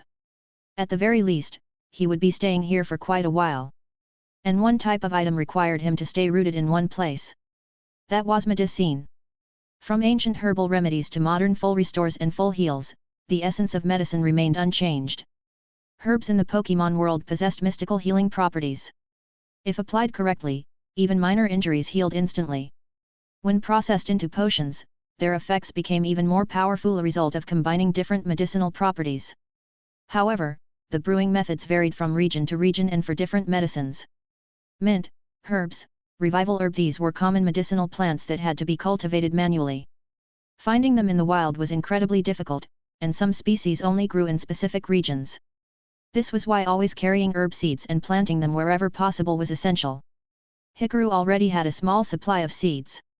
Whenever he set up a new worksite, he planted some, leaving a portion behind for future use. If needed, he could purchase more from local herbalists along with vegetable and plant seeds for emergencies. Unlike fresh vegetables, seeds had an incredibly long shelf life when stored properly. Although Hikaru wasn't an herbalist, he could still craft basic healing potions, a traditional skill among Sinnoh locals. The main ingredient? Heal grass. I should visit the village to restock soon. From the previous owner's memories, Hikaru knew that the village had both herbalists and craftsmen. The herbalist owned a medicinal garden, where he could buy seeds or transplant some herbs. It was also a good opportunity to look for rare plants. For regular crop seeds, he could simply buy some from the villagers. Truthfully, Hikaru figured he'd stay in this place for at least a few months, which meant securing a reliable food source was crucial. Luckily, it was summer in Shinto. The plants were thriving, soaking in the warm air and growing rapidly. Besides gathering seeds, Hikaru also needed to collect scrap cloth. Yo! Hikaru turned to see Hunch floating toward him. Ghost-type Pokémon were still Pokémon. They weren't actual ghosts, they needed rest just like any other. Good morning, Hunch. Time to get to work. Yo! Hunch seemed excited, though it had no idea what the task was. Was it time to slice vegetables again? No, today we're cleaning up the house. In the afternoon, we'll visit the village. The abandoned workshop had been unused for years. After the previous owner returned, he had only occupied the living room, workshop, and basement. 4 other rooms remained untouched, filled with dust-covered antique chairs, some even toppled over. Just opening the door sent a cloud of dust into the air, making him cough. Hunch drifted inside, immediately enveloped by a chilling sensation, and it loved it. Why do you look so happy? Man, this place feels unsettling. The info wasn't wrong, this old house has definitely accumulated lingering spirits. It's practically a haunted site. That was to be expected. Houses left empty for too long always developed an eerie atmosphere. Hikaru inspected the first room. A rectangular table stood in the center, with dusty glass bottles scattered on top. A cabinet with 3 shelves and 2 large drawers sat beside it. Some metallic tools and potion-making equipment were arranged on the shelves. Next to the cabinet was a small, narrow bookshelf, filled with ancient books, their spines crumbling. This looks like an alchemy lab. Hikaru cautiously touched one of the books, but it nearly crumbled to dust. These books are ancient. Reading them properly might be impossible. Maybe if I learn book restoration techniques, I could fix them someday. Once medicinal herbs were cultivated and harvested, this room could serve as a potion-making lab. It already had ready-to-use equipment. Then, in the second room, Hikaru found an old forge. It's like a blacksmith's shop in a game. As he explored further, he discovered something peculiar. It was a clump of pale green clay, faintly glowing. Rare material, light clay. Effect: Pokémon holding this item will extend the duration of light screen and reflect. Crafting method: 1. Unique pottery crafting. See, clay-based pottery retains the properties of its materials. Ground and rock-type Pokémon love these ceramics and receive slight attribute boosts. In Sinnoh's underground, light clay was exceptionally rare, only obtained through persistent digging. If I turn this into pottery, would it glow? Clay was a common pottery material. But if used to make ceramics, would my plates automatically cast light screen? Chapter 11. After cleaning up the workshop, Hikaru took Hinge along and set off toward the distant village. When they arrived, the villagers were working in the fields. A river flowed from the ancient mountains, passing through the village. Streams formed from melting snow merged with this river, nourishing the surrounding land. Due to the cold climate of the Shinto ruins, planting was only possible during summer. However, in the Pokémon world, crops grew at an unnaturally fast rate. On fertile land, most crops could be harvested within a month, completely defying common sense. Even more extreme were berries, which if following game mechanics could fully mature in just 48 hours. As Hikaru observed the fields, he noticed a large number of Diglett. Diglett, the mole Pokémon. Its appearance was that of a brown, oval-shaped head with a red nose, with the rest of its body hidden underground. Wherever it dug tunnels, the soil was naturally tilled and aerated. Its waste enriched the soil, creating ideal farmland. Their strange cries echoed through the fields as they worked, leaving behind small mounds of dirt. The villagers followed their paths, planting seeds in the freshly tilled soil. Soon, Hikaru arrived at the village's herbal shop, run by an elderly bald man named Guru. He perfectly fit the image of a classic medicine shop elder. As soon as Hikaru stepped inside, the old man squinted and carefully examined him. Never thought someone would actually move here. I heard someone had taken up residence in that abandoned workshop. Turns out, that was you. The last time you visited the village, I didn't get to meet you. I heard you're from Sinnoh. Are you here to investigate the ruins? Then, Guru's gaze shifted to Hinge. And that sword? Hinge waved its ribbon-like arm in greeting. Yo! What a peculiar Pokémon! It truly looks like a weapon given life. The old man studied Hinge for a while, clearly intrigued. It wasn't until Hikaru explained his reason for coming that Guru finally smiled warmly. Ho ho ho! So you're here to purchase herb seeds and vegetable seeds? No problem, take a look. Also, while it's quite far from here, if you're looking for strange merchandise, you should visit the Shinto ruins. There's a traveling merchant who stays in a small house near the temple. Blonde hair, blue jacket, always carrying a massive backpack. He's still young, been staying there since last year. Apparently, he's serving as a guide for an elderly mountain dweller, but he might also be an explorer himself. A traveling merchant? A field supply vendor? Hikaru's eyes lit up. Finding a merchant in a remote area was rare, and one stationed in the wild meant they likely carried rare materials. Having gained useful intel, Hikaru quickly warmed up to Guru. The Shinto region wasn't just home to descendants of the Shinto people, there were also descendants of ancient Johto settlers. This was one of history's unanswered mysteries. Why did Sinnoh's people migrate south across the sea? Why did Johto's people venture deep into the mountains? Even Guru couldn't say, as the legends had long since fragmented. Guru carefully packed various herbs and their seeds for Hikaru. Some were common medicinal plants, while others he had never seen before. This is heel grass, looks like a giant green onion, but it's a great base for medicine. Originally brought here from Sinnoh, but since the environment is so similar, it's now growing wild. This is vital bloom, also known as morning dew bud. It's an essential ingredient in traditional medicine. This is bugweed, just a bitter wild herb used in herbal medicine. Once dried and ground into powder, it's taken as a remedy. And this? Guru pulled open a medicine drawer, retrieving a curled up, vibrant green plant. This is revival herb. It's extremely bitter and spicy, but as a medicine, it's remarkably potent. Even a near-death Pokémon will recover rapidly after consuming it.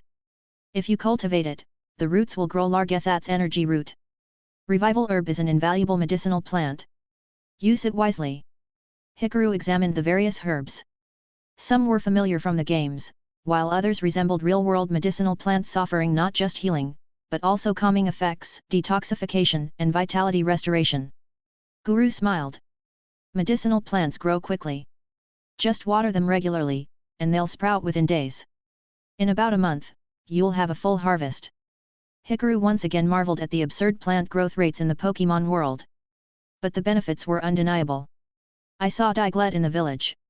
Are they the villagers' Pokémon? Guru shook his head. No, no. The Diglett and we simply coexist. They till the land for us, and in return, we plant crops they enjoy as a reward. Diglett naturally ate plant roots and chewed through vegetables. To prevent this, farmers grew special crops as an exchange, allowing Diglett to help with farming instead of becoming a problem. Hikaru nodded thoughtfully. It was interesting. While Diglett could till land, they couldn't learn the move Rototiller. Only their evolved form, Dugtrio, could. But that was just game mechanics. In practice, any ground-type Pokémon could plow land. Even Tauros could be used for traditional ox plowing. This method was even documented in Jubilife Village's farm records during the Hisui era. After all, Rototiller was a niche move, while ground-type Pokémon were everywhere. Even Groudon could do the job. Thank you for the herbs. I'll cultivate them properly. As Hikaru's thoughts began to stir, information surfaced again. Rare herb, revival herb. Description: a very bitter medicinal herb. Fully restores the HP of a fainted Pokémon. Crafting knowledge unlocked. 1. Unique herbal crafting. See, the medicine you craft doubles its healing effect but becomes even more bitter. However, Pokémon that enjoy bitter flavors will gain friendship instead of losing it. New craftable items unlocked: herbal medicine and superior herbal medicine. And these are crop seeds. Take some as well. Since Diglett helped with farming, Guru didn't just grow medicinal plants but also regular crops. Fresh vegetables aren't easy to come by when traveling, right? Don't worry about time. This soil is highly fertile, and with summer here, everything will grow rapidly after planting. The abandoned land near your workshop should be put to good use. Guru continued. You probably know that food and medicine share origins. Some vegetables can double as remedies. When you're hungry, they're food; when you're sick, they're medicine. I'll even lend you some Diglett. Just give me a few days. Once our farm work is done, come back, and they'll help till your land. Hikaru was surprised. You can lend me Diglett? But I thought they weren't owned by the village. Guru chuckled, stroking his beard. They're easy to befriend. Just feed them their favorite foods like vegetables and tree roots. Once they trust you, they'll help till your land. If you prepare the food, they'll clear your entire plot in a single day. If you feel guilty about taking their help, bring me some rare herbs if you find any in the wild. Oh, and if you ever find mango berries, bring them to me. They take a long time to grow and are highly sought after for medicine. Hikaru was thrilled. With Diglett's help, his soil would become more fertile, his herbs would grow faster and healthier, and most importantly he'd save a ton of time and effort. Plus, he had bought everything in one trip. And as he received one last pack of seeds, new information surfaced again. Uncommon crop seed, rolling bean. Description: a large, firm bean. A favorite of flying and water-type Pokémon. Can be used to lure them. New crafting knowledge unlocked. 1. Rolling beans from Hisui? They still exist. This trip to the village was well worth it. Oh, and one more thing, I am also looking to buy scrap cloth. Chapter 12. Hikaru quickly gathered a large amount of old fabric, but in the process, he made an unexpected discovery. When he picked up an old, tattered martial arts GI and examined it closely, his mind suddenly filled with new insights. Rare material, aged orange martial arts GI. Description: a well-worn garment once worn by a powerful martial artist, tempered through countless battles across mountains and rivers. Though damaged, the wear and tear of time has made the fabric even more resilient. Crafting knowledge unlocked. 1. Unique strong weave textile crafting, C+. A technique for processing extremely durable or specialized fabrics. Using this method, one can craft powerful fabric-based items by incorporating materials from fighting-type Pokémon. By sewing fighting-type materials into tough fabric, it is possible to create battle gear that enhances endurance. Fabric infused with fighting-type energy will gradually develop martial properties, transforming into combat cloth. New craftable items. Focus sash. Focus band. If Hinge participates in crafting, something special may happen. Focus sash. This is. Hikaru turned to Guru, the herbalist, who sighed. Ah, that was my old martial arts gi. I kept it as a memento, unwilling to throw it away. But I don't need it anymore. Guru admitted that he had once been a powerful martial artist, traveling across the Pokémon world against his family's wishes. He had even won fighting-type tournaments. However, an illness and years of wear and tear eventually forced him to retire. By the time he returned home, his parents had already passed away. So, he gave up his martial path and opened a herbal shop in the village. Now, history seemed to repeat itself. I's son had left on a journey, refusing to inherit the shop, traveling to distant lands, with no sign of returning anytime soon. Hikaru couldn't help but feel a sense of melancholy. After finishing his collection of old cloth, Guru gifted him a batch of durable, thick fabric. I don't know what you're planning to do with all this worn-out cloth, but as a craftsman, I trust you'll put it to good use. Take these as well. Silk, linen, cotton, these were common textile materials. But in the Pokémon world, some special plants could also be used to make fabric. For example, the petals of the Harvest King's light bloom could be woven into glowing fabric that shimmered under sunlight. Similarly, items included spell tag, a cloth imbued with eerie ghostly energy. Hikaru had previously purchased power cloth, which could be used to craft power headband, sewn of which was still stored in his warehouse. Thinking back, Focus Sash had never appeared in the Pokémon anime. Many battle items from the games didn't exist in the animated world. The same seemed to apply here. Trainers didn't typically use battle items, and there wasn't a large market for them. Hard stones, silver powder, mystic water in the games, these were common held items. But here, they were prized tournament rewards, emphasizing their rarity. As Hikaru prepared to leave, Guru gave one final warning. You're new to this region, so there's something you need to know. If you ever venture into Shinto Forest, be very careful. That place is divided into territories by powerful Pokémon. If you trespass unknowingly, you will be attacked. The trees there are towering and dense, sunlight barely reaches the ground. Everything is covered in moss and thick vegetation. You never know when something might ambush you. Recently, a scyther ran out of the forest and caused chaos in the outskirts before disappearing again. Hikaru nodded. It was no surprise powerful creatures always claim their own territories. Even wild Pokémon followed this rule. Returning to the workshop. Once back at the workshop, Hikaru wasted no time and began processing the fabric. Material, durable cloth. Description, a thick, sturdy fabric perfect for crafting high-quality battle garments. The main hall of the workshop served as his workspace. Since the place had been abandoned for years, there was no need for an organized setup. First, let's let these old rags absorb the residual ghostly energy in the workshop. Hikaru piled the old cloth into the fourth room, which was dark and empty, an ideal place to infuse ghost-type energy. According to basic spirit knowledge, dark places that never receive sunlight were the most likely to gather spectral energy. However, this ghostly aura wouldn't last forever. Hikaru had learned that abandoned buildings lose their eerie presence over time once renovated and occupied. If no spirits remained, the ghostly atmosphere would eventually fade. Since the workshop was now his home, the spiritual aura would dissipate sooner or later. Next, Hikaru began cutting and stitching the martial arts gi, retrieving fighting-type Pokémon materials from storage. Mankey fur, Primeape fur, Infernape fur, and of course, Hinge. The crafting notes hinted that if Hinge participated, something special might happen. Experience points? A new move? A power-up? Hikaru pondered. If I can use Pokémon to revive this workshop, maybe I can eventually become a world-renowned artisan. Ah! I'm thinking too far ahead.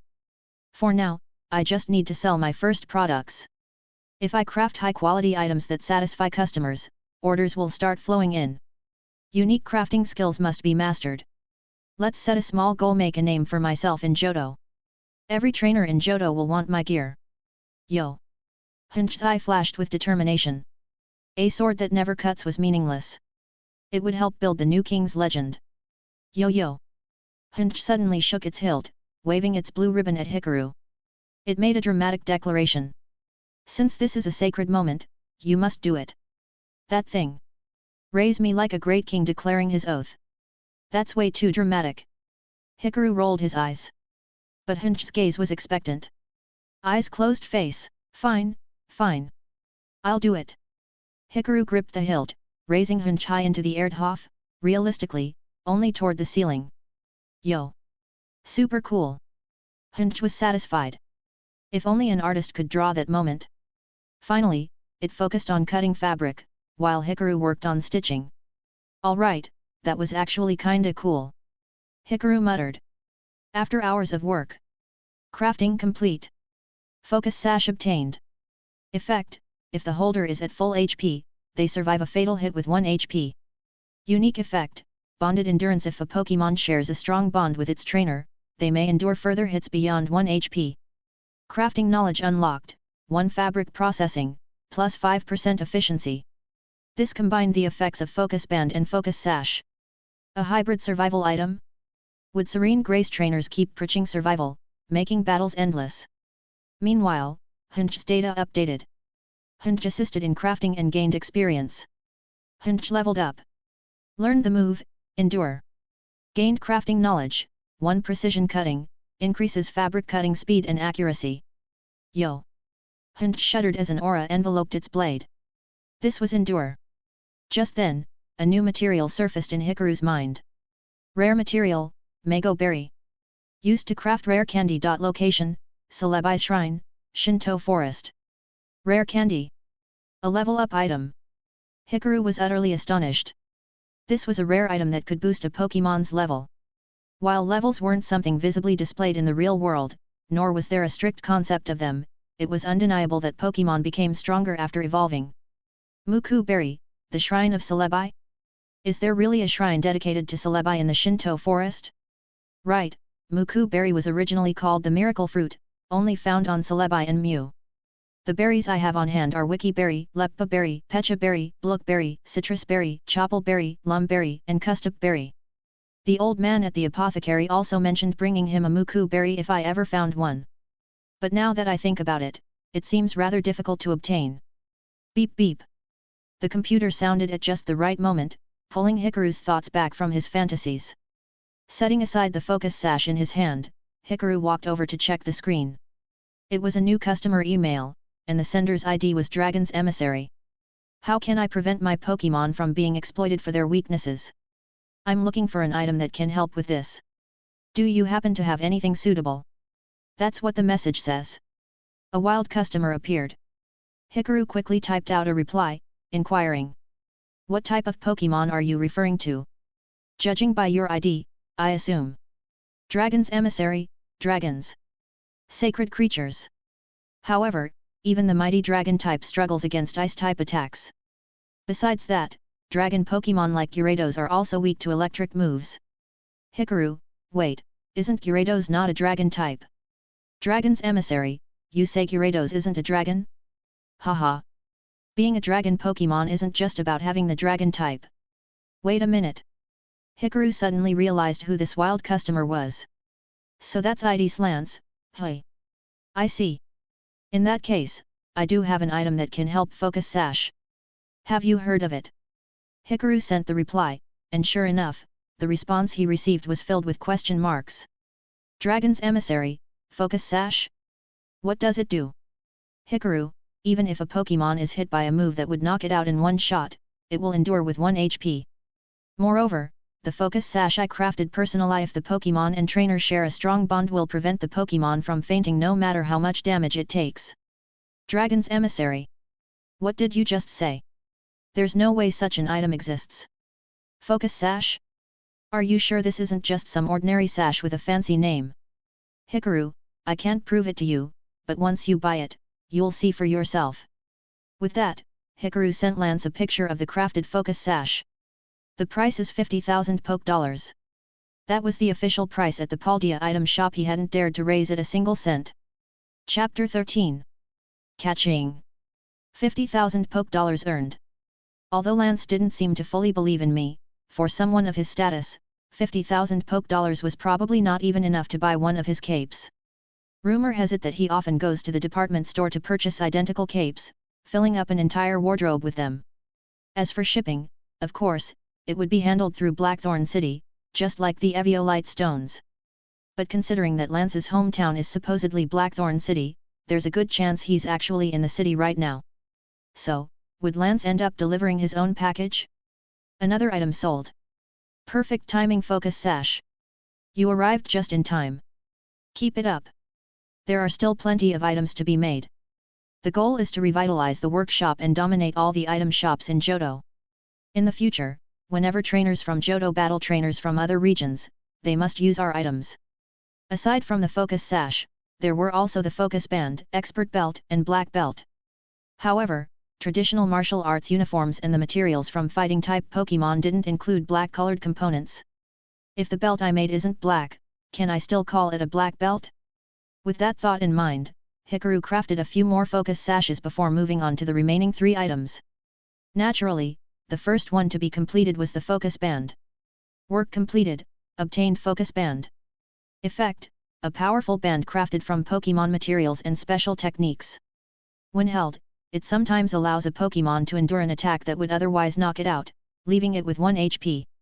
Unique effect, survival nullification. There is a 5% chance to survive self-inflicted knockout moves, such as explosion, with 1 HP. Knowledge gained, +1. Focus crafting, efficiency of crafting focus-type items +5%. This is incredible. Hikaru was momentarily stunned. The unique crafting effect of the focus band seemed almost unbelievable, though a 5% chance wasn't particularly high. Even with the Serene Grace ability, it would only increase to 10%. It looks amazing, but in practical use, it's rather niche. However, if someone builds a gimmick team around explosion, this could be a game changer. Winning one battle could bring satisfaction for the entire day. This time, though, crafting the focus band didn't trigger the random material clue event. Was it because its effect was similar to the focus sash, and the original effect was already covered by the focus sash? Next up was the black belt. Work completed, obtained black belt, red. Effect, despite being called a black belt, it is actually red. When held, it boosts the power of fighting-type moves. Unique effect, contact boost increases the power of contact-based moves by 1.1x. Knowledge gained, +1. Fighting crafting, efficiency of crafting fighting-type items +5%.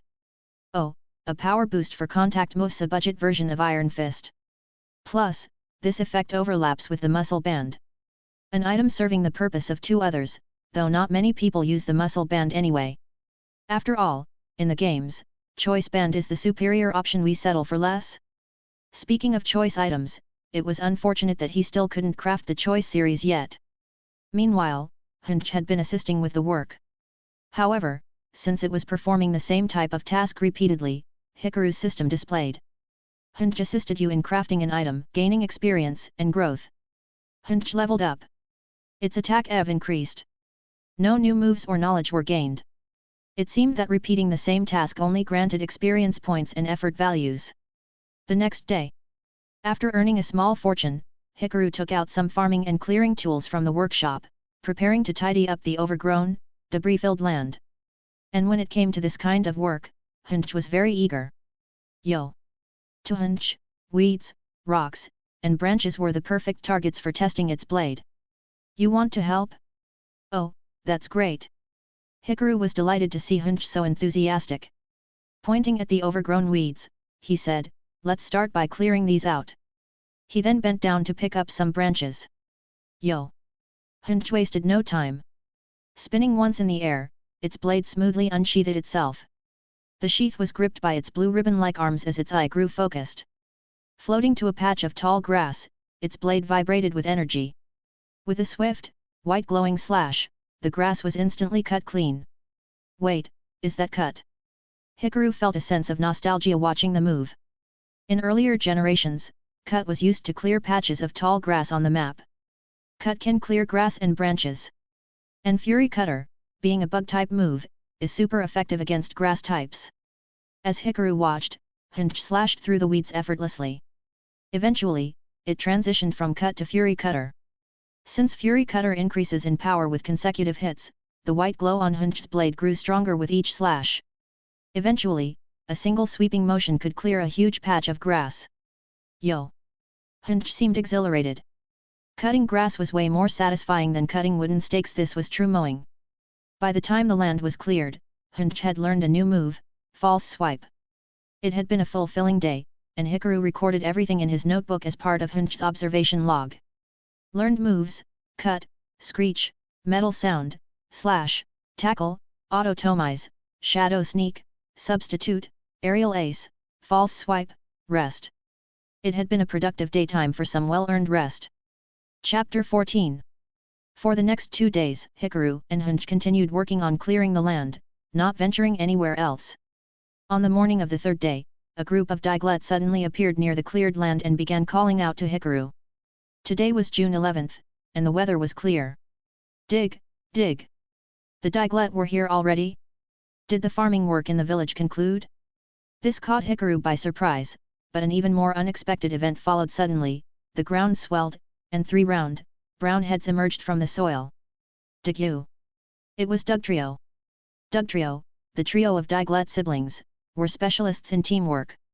Compared to their unevolved form, they simply had 2 additional heads identical to Diglett. However, their heights differed slightly, and as always, their bodies remained unseen beneath the earth. The 6 eyes of Dugtrio fixated on Hikaru as they called out, Digyu, Digyu. Though Hikaru couldn't understand their speech, thankfully, Hunch was by his side. Despite different cries, Pokémon seemed to share a universal understanding of each other's language. This phenomenon was so mysterious that even Pokémon linguistics remained an unsolved field. Hikaru himself could only understand ghost-type Pokémon through his knowledge but was helpless with other types. Yo-yo! Hunch nodded its hilt and began explaining to Hikaru. Apparently, the elderly apothecary had told the Diglett about him and even provided them with food. The Diglett decided that now was the right time to come and help. Farming had to follow specific time frames and couldn't be delayed too long, especially in this land, which had not been cultivated for years. Weeds had overgrown, and there were no signs of past tilling, so they came immediately to assist. As Hikaru processed this, knowledge about soil cultivation surfaced in his mind. The first tilling primarily cuts and mixes surface weeds and crop residues into the soil, preparing it for further tilling.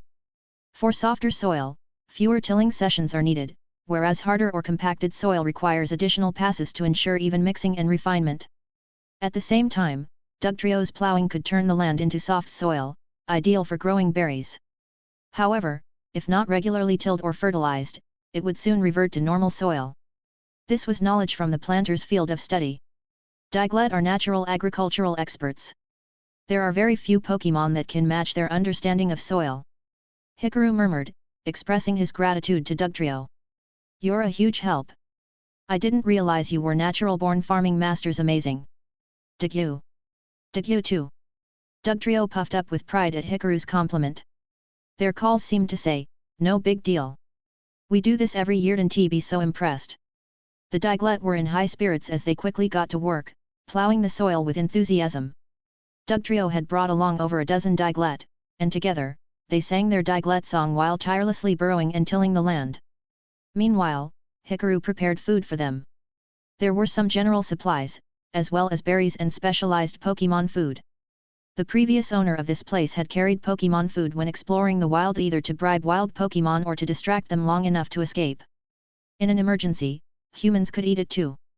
Hunch hovered midair, watching the Diglett work with rapt attention. The sight of them laboring away faintly reminded it of the scenes it had witnessed in the past during the Kingdom's era. However, back then, humans used tools to forcibly make magical beasts perform work. The Diglett were astonishingly fast. Even though the land had been untouched for years, their efforts quickly loosened the hard soil. As they worked, the compacted layers transformed into fine, aerated soil, improving its water retention and nutrient capacity while making it easier for plant roots to grow and spread. Digyu. Dugtrio emerged from the soil triumphantly. Their call signaled that the entire area Hikaru had cleared was now fully tilled. At that moment, knowledge flooded into Hikaru's mind. Dugtrio and the Diglett helped you complete a task. Obtained, soft soil. Dugtrio and Diglett gained experience and growth. Speed Ev increased. Dugtrio gained knowledge, power tilling speed plus 10%. Dugtrio learned the move, earth power. Degu. Dugtrio seemed startled by its sudden changes. All three heads looked around in confusion. How did we learn a new move just from plowing? And why do we feel stronger? This is weird. Hikaru, too, was surprised. I see. This really is like poke helpers.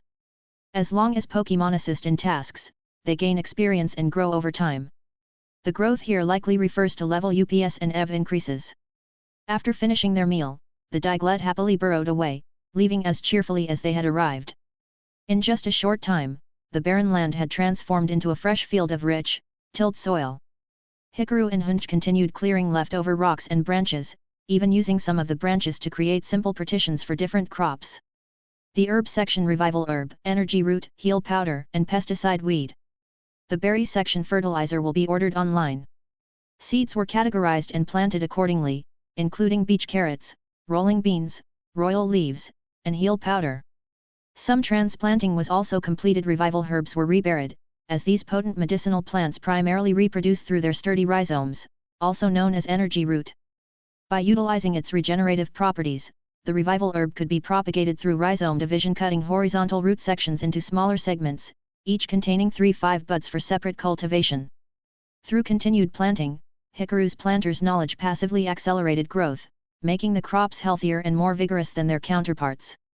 As Hunch idly scraped at the soil with its ribbon while gathering branches, it suddenly widened its eye in realization. Yo! Wait a second, didn't my trainer say something before? Revival herbs and energy root can be combined into revival powder. Yo! Hunch's eye gleamed with excitement as it gazed at the sections planted with revival herb and energy root. These sections are way too small. They should be expanded. If we grow more, we can have an unlimited supply of revival powder. Oh? Want an endless supply of revival powder? Hikaru chuckled. Herbs do grow quickly, but they don't grow infinitely. Medicinal plants, in particular, deplete soil nutrients rapidly. Without quality fertilizer to replenish the land, overcultivation will cause soil degradation. He waved dismissively, rejecting Hunch's ambitious proposal. Hunch's eye widened in shock. Soil degradation? That was something it had never heard of before. Hunch started pondering deeply. Soon, it swayed its ribbon and had another idea. Wait, wasn't it true that some grass and ground type Pokémon could enrich the soil? That meant they just needed to capture Pokémon with the right abilities. You're getting ahead of yourself, Hikaru laughed. We haven't even finished the first planting phase. Besides, catching grass types isn't that simple. Some grass Pokémon don't enrich soil, they actually deplete it. Looking at you, Wo-Chien. But that thing was a legendary Pokémon, sealed far away, so there was no worry of it suddenly appearing here. Even among common grass types, Gloom and its evolutionary line could affect crop yields because they competed for nutrients. This realization made Hunch shudder and reflect. So not all grass types help plants grow? Some even harm the soil? Meanwhile, Hikaru mused about Hunch's proposal. If only Celebi could lend a hand. But who am I kidding? With nightfall, Hikaru resumed work. The fabrics stored in the dark corners had developed an eerie aura. Picking up a piece, Hikaru examined its details. Uncommon material, eerie cloth. Description: a tattered cloth imbued with ghostly energy. If further refined by ghost Pokémon, it can become old talisman cloth. Crafting charms, garments, or accessories with this material may result in unique effects. Knowledge gained, +1. Ghost cloth artisan, eerie cloth processing speed +10%. Hunch, time to get to work. Hunch had been eagerly waiting for this moment. It skillfully wrapped some of the fabric with its blue ribbon, infusing it with ghost energy. Slowly, the cloth's color deepened, merging with Hunch's spectral essence. In Hikaru's eyes, the material's information was already changing. Chapter 15. Rare material, aged cloth, processed. Description: an old cloth imbued with an ominous aura. Prolonged contact may cause loss of life energy. Crafting proficiency +1. Basic spirit sewing. See, utilizing ghost-type materials, you can create garments for ghost/undead entities. These spirit-infused textiles help soothe restless souls and slightly enhance ghost-type moves. This was the compiled information on the newly obtained material. Hikaru stroked his chin. Just reading the description of anything spirit-related gave off an eerie feeling. However, ghost-type textiles would likely sell well among mediums and spirit communicators. After all, there were quite a few people with supernatural abilities in the Pokémon world. Hunch, use Fury Cutter. Hikaru commanded, and Hunch swiftly slashed the aged fabric into precise talisman-sized pieces. The sword glowed as it cut through, and in moments, the old cloth had been cleanly sliced into numerous rectangular charms. Next, basic knowledge of talisman crafting surfaced in Hikaru's mind. He began preparing the necessary materials. Aged spirit cloth. Ground minerals, preferably cinnabar. Brush and ink. Salt. A ghost or psychic type Pokémon. Once everything was ready, Hikaru carefully inscribed the talismanic symbols while using salt to neutralize excess spiritual energy. The mineral dust was mixed into the ink, and each cloth piece was placed on Hunch's blue ribbon for imbuing. Ordinarily, talismans were made using talisman paper. So was this why it was considered unique? Crafting complete, obtained unique purification talisman. Effect, while held, it reduces the chance of encountering wild Pokémon. Unique effect, instantly removes any form of curse status upon use, after which the talisman becomes ineffective. Crafting complete, obtained unique cursed talisman. Effect, while held, boosts the power of ghost-type moves. Unique effect, upon use, inflicts curse on the target, after which the talisman becomes ineffective. Knowledge gained, +1. Artisan, drawing efficiency +10%. As Hikaru reviewed the item descriptions, he was momentarily taken aback. The effects are quite impressive. These should be popular among ruin enthusiasts and explorers. Then, Hunch's status updated again. Hunch assisted in a crafting project and gained experience and growth. Hunch learned the move, Psycho Cut. Hunch gained knowledge, +1. Soul Blade, can perceive the movement of souls, improving observational ability and accuracy. Critical hit rate +10%. Yo! As Hikaru processed this information, Hunch also sensed the changes within itself. Now, when observing objects, it had an odd certainty feeling of knowing exactly where to strike. And more than that, it had just learned a new move. Just from cutting a few pieces of spirit-infused cloth, it had mastered Psycho Cut? Was it really this easy? Moreover, it felt as if it had unlocked an entirely new sword technique like a sudden flash of enlightenment. Hunch turned its gaze toward Hikaru. It could see the subtle micro-movements before Hikaru even raised his hand, soul's intent moving before the body followed. This realization left Hunch utterly astonished. Then, without hesitation, it fell into blind excitement. It had continuously learned multiple new moves and had grown stronger. As a knight's sword, wasn't it actually a buried genius? Watching Hunch revel in its own excitement, Hikaru shook his head. Ever heard the saying that genius is 99% hard work and 1% inspiration? Ignoring Hunch's antics, Hikaru turned his attention to the newly unlocked material clue. Rare material, leaf stone. A mysterious stone found in forests or ancient ruins. It enables certain Pokémon to evolve. Possible locations, ruins of Shinto, deep forests, cave excavations, traveling merchants. Related craft, moss cultivation techniques. A leaf stone? A clue for an evolutionary stone? Was this also considered a crafting material? Seeing ruins of Shinto listed as a location, Hikaru figured he'd check it out when he got there anyway. Next, he turned on his computer and browsed his artisan shop page, which was still quite basic. The shop primarily featured wood carving and stonecraft, antique restoration and historical reproductions. These were the skills Hikaru's father had excelled in, earning a solid reputation among craftsmen. Of course, none of these were related to Pokémon battles. However, Hikaru himself was capable of crafting shell bells, muscle bands, and other common-held items. For non-battle items, he could make Sooth Bell, to increase friendship. Power items, bracer, belt, anklet, etc., for Pokémon training. Looking at the simple shop interface, Hikaru uploaded the purification talismans and cursed talismans, carefully labeling their unique effects. As for inventory, he glanced at the pile of old cloth in the corner and the neatly cut talisman strips Hunch had prepared. Let's start with 20 units. That should be manageable for Hunch without overworking it. June 12th. The weather remained sunny, and the temperature was gradually warming up. Early in the morning, Hikaru was greeted by the beeping of his computer. Opening his inbox, he found a new message. About the talismans in your shop. Do they really work as described? The sender's ID was Ancient Explorer. Hey, so a ruin enthusiast saw my listing. Hikaru was surprised. Lance had reached out almost immediately last time, and now, within a day, another customer had appeared. Maybe this was a passive perk of his abilities? Just making high-quality crafts and waiting for customers to come? Hikaru replied, I am a spiritual practitioner. That wasn't a lie. He did possess basic knowledge of spirit communication. Ancient Explorer, to my knowledge, only exceptionally powerful mystics and exorcists can remove curses. Your talisman claims it can dispel any curse. Could you demonstrate it for me? Hikaru frowned. Demonstrate? How? Ancient Explorer, it's simple. I will send you a cursed email. If you can remove the curse from the email, I'll know whether your product works. Wait. This guy talks like a Tomb Raider. Alright, no problem, Hikaru agreed.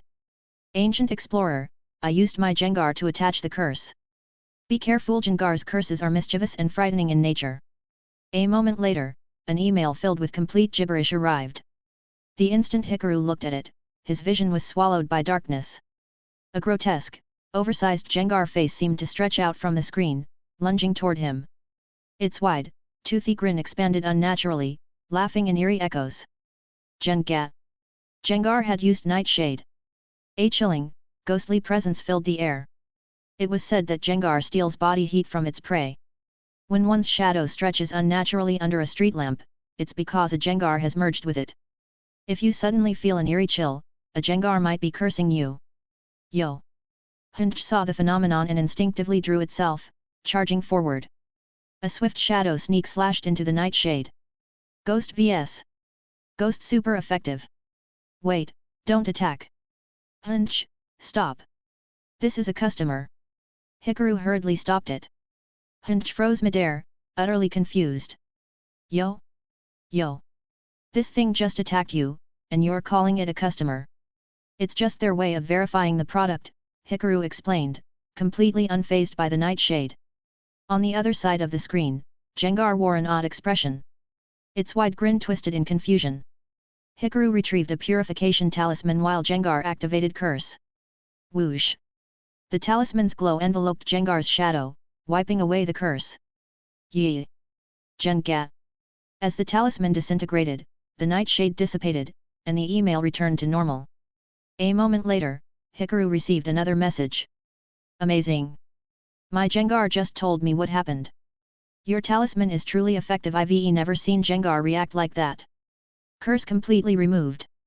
Ancient Explorer, how many purification talismans do you have in stock? I'll buy them all. All of them. Ancient Explorer, yes. I explore ancient ruins frequently and encounter dangerous curses. Oh, and, does shipping include free delivery? Hikaru, seriously. Chapter 16.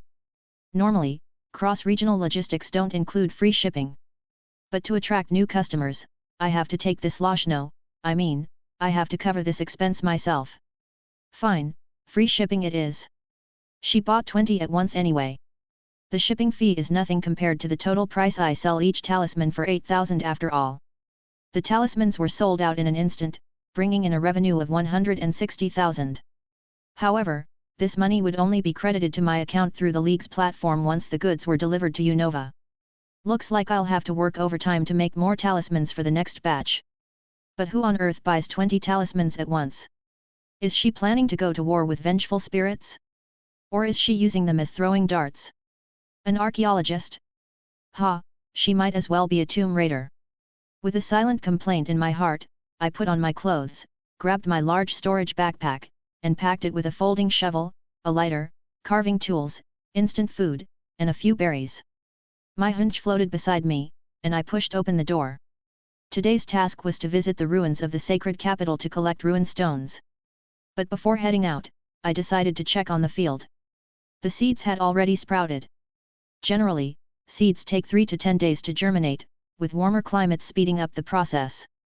Various techniques like soaking, scarification, or using germination enhancers could also accelerate growth. However, the climate here in the sacred capital was still a bit cold, not as warm and humid as home, so germination was slower. That said, my knowledge as a cultivator and the loosened soil allowed for rapid sprouting. The tiny sprouts greedily absorbed the air, awaiting the day they would grow. Talent that day would come soon. Hey! In the patch where I planted revival herbs, I noticed something unusual. A large plant had already grown, not just a sprout, but almost fully developed leaves. What's going on? The others are still in the sprouting stage, and this one skipped straight to full growth? And it was right beside the revival herb I had replanted. Did a weed grow next to the revival herb? I was stunned. I hadn't considered this possibility. As a cultivator, I could accelerate the growth of crops, medicinal herbs, and fruit trees, but what if weed seeds got mixed in during planting? Would they also count as cultivated plants? Weeds already grow fast, and with my knowledge enhancing their growth. Revival herbs are valuable medicinal plants. I can't let weeds steal their nutrients. Shaking my head, I squatted down and started pulling the weed out. But the moment I grabbed those 3 leaves, a strange cry came from beneath the soil. A weed that makes noise? Am I dreaming? No, I'm fully awake. Oddish. A bad feeling crept in. I had let go in surprise when I heard the sound, but now I was sure this wasn't just a weed. That wouldn't do. Oddish is a small, plant-like Pokémon with a round, dark blue body and 2 tiny feet. It hides underground during the day to avoid sunlight, burying its root-like feet into the soil and remaining motionless. At night, Oddish absorbs nutrients from the soil while wandering around spreading its seeds. If it finds fertile land, it buries itself completely. So if someone mistakes it for an ordinary weed and tries to pull it out, they'll hear its cry. Oddish would interfere with the growth of medicinal herbs, stealing nutrients from the soil. Sorry, but you'll have to find another place to sleep. I grabbed my shovel and, aiming carefully, dug out the entire section of soil. That! A small, green, bulb-like Pokémon wobbled as I lifted it from the soil. Wait a minute. This isn't an Oddish. The expected herb thief was nowhere to be seen. Instead, before my eyes was a Pokémon with a round, onion-like head, a white face with no visible nose or mouth, and 2 thin, brown oval-shaped eyes. Its body resembled a tiny dress, and atop its head were 3 oval-shaped leaves, though these leaves seemed smaller than usual. Petalil. Petalil wasn't native to Johto, but it was found in the neighboring Sinnoh region. In ancient times, during the Hisui era, they were widespread across Sinnoh's lands. This Pokémon species had a migratory nature, preferring habitats with ample moisture and nutrient-rich soil. Wherever Petalil lived, crops flourished. However, if the environment deteriorated and the soil lost its fertility, they would migrate elsewhere. More importantly, Petalil is a communal Pokémon. It was unusual for one to be alone. That! The little Petalil hopped out of my hands and bounced on the ground twice, turning to stare at me. Its small eyes didn't reveal whether it was angry or afraid, but the fact that it wasn't running away suggested it wasn't scared of me. I then noticed scars on its round, onion-like head and body. And those small leaves on its head looked like they had just started regrowing. A Petalil's 3 leaves symbolize its vitality. When healthy, even if one falls off, it quickly grows back. These leaves are also special medicinal herbs, extremely bitter but capable of instantly restoring energy. When dried and brewed into tea, they provide an immediate vitality boost. A walking medicinal herb, hey! That might sound a little rude, but it was the truth. Now I understood why this Petalil was here. It had been injured, and its instincts led it to seek out fertile land, especially one growing medicinal herbs. By coexisting with the revival herb, it had been recovering. The missing leaves on its head had likely been plucked either by a wild Pokémon or by itself. And with the bonus effect of my cultivator skill, it was able to heal even faster. However, something was odd about this Petalil's personality. They were usually timid and fled at the first sign of danger. If a Petalil wasn't afraid of others, it likely had the ability own tempo. Pokémon with this ability couldn't be confused. Since it's not an Oddish, there's nothing to worry about. Unlike Oddish, Petalil actually improves soil fertility. I muttered to myself while Petalil watched my movements, occasionally glancing at the revival herb. You want this? Not yet. This is an important medicinal herb.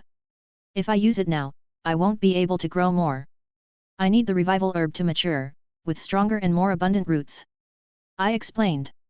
Pokémon could understand human speech. Petalil made no sound, merely staring at the herb with a look of longing. Seeing this, I sighed and went inside, returning with a medicinal herb from my stock. This is a heal herb. I cut the stem into small portions.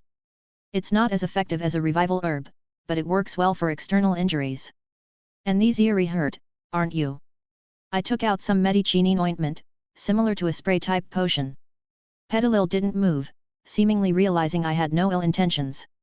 Perhaps it had noticed when I didn't mistake it for an oddish. As I reached to apply the ointment, it unexpectedly scooped some onto its hand and began rubbing it over its wounds. Oh, right. You'd know best where you're hurt. Apply more to the serious injuries. I simply held my hand out as Petalil used up the ointment. Then, after one last glance at the revival herb, it bounced lightly and let out a grateful cry. Bat. Then, it stopped hopping. One of the leaves on its head suddenly grew larger before detaching. Petalil placed the fallen leaf in my hand, took the heal herb, and wobbled off toward the forest without looking back. A Petalil's leaf, a rare medicinal ingredient. A lone, injured Petalil, lost its habitat to a battle? It lost, yet it's going back to fight again. A stubborn Petalil. I gazed into the deep, shadowy forest, lost in thought. Maybe, it would come back. Thoughts surged in my mind. Rare material, Petalil's leaf. The leaves on Petalil's head are extremely bitter, but they have the effect of restoring a fatigued body. The spread of these leaves changes depending on its mood. When happy, they open up, when sad, they close. Knowledge gained, +1. Herbal adaptation: when grass-type Pokémon use medicinal herbs, the recovery effect is slightly enhanced. Let's go, Hunch. It's time to head to the ruins of the sacred capital. Yo! Chapter 17. The ruins of Shinto lay a considerable distance from the village, deep within the mountains. Along the way, the solitary Hunch continuously swung its blade through the air. Yesterday, it had acquired some peculiar swordsmanship knowledge. Out of curiosity and its self-proclaimed swordsmanship genius, it was diligently practicing. Before departing, it made a point to visit the village's apothecary elder, greeting him. Upon hearing that Hikaru was heading to the ruins of Shinto, the old man, Juru, was momentarily stunned before he chuckled. There's no need to worry. Though the ruins are quite far from the village, we have a delivery dodo. You can ride it there.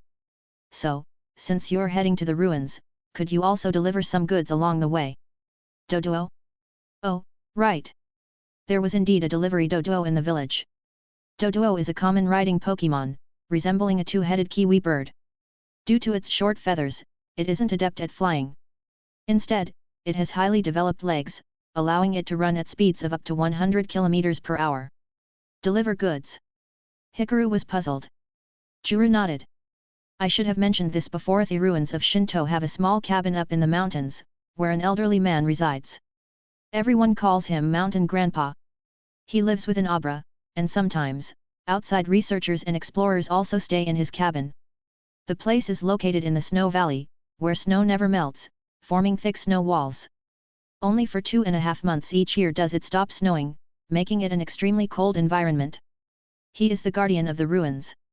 Every summer, we send supplies to him. Now is the right time to deliver them before autumn and winter set in.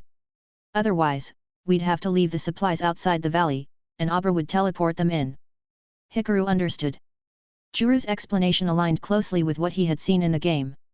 The mountain cabin indeed housed an elderly man, an Abra capable of long-distance teleportation, and even an internet-connected computer. Surprisingly, despite the ruins being in such a remote location, they still had internet access not just in the village but even in the mountain cabin. Yet, there were no visible signal towers nearby.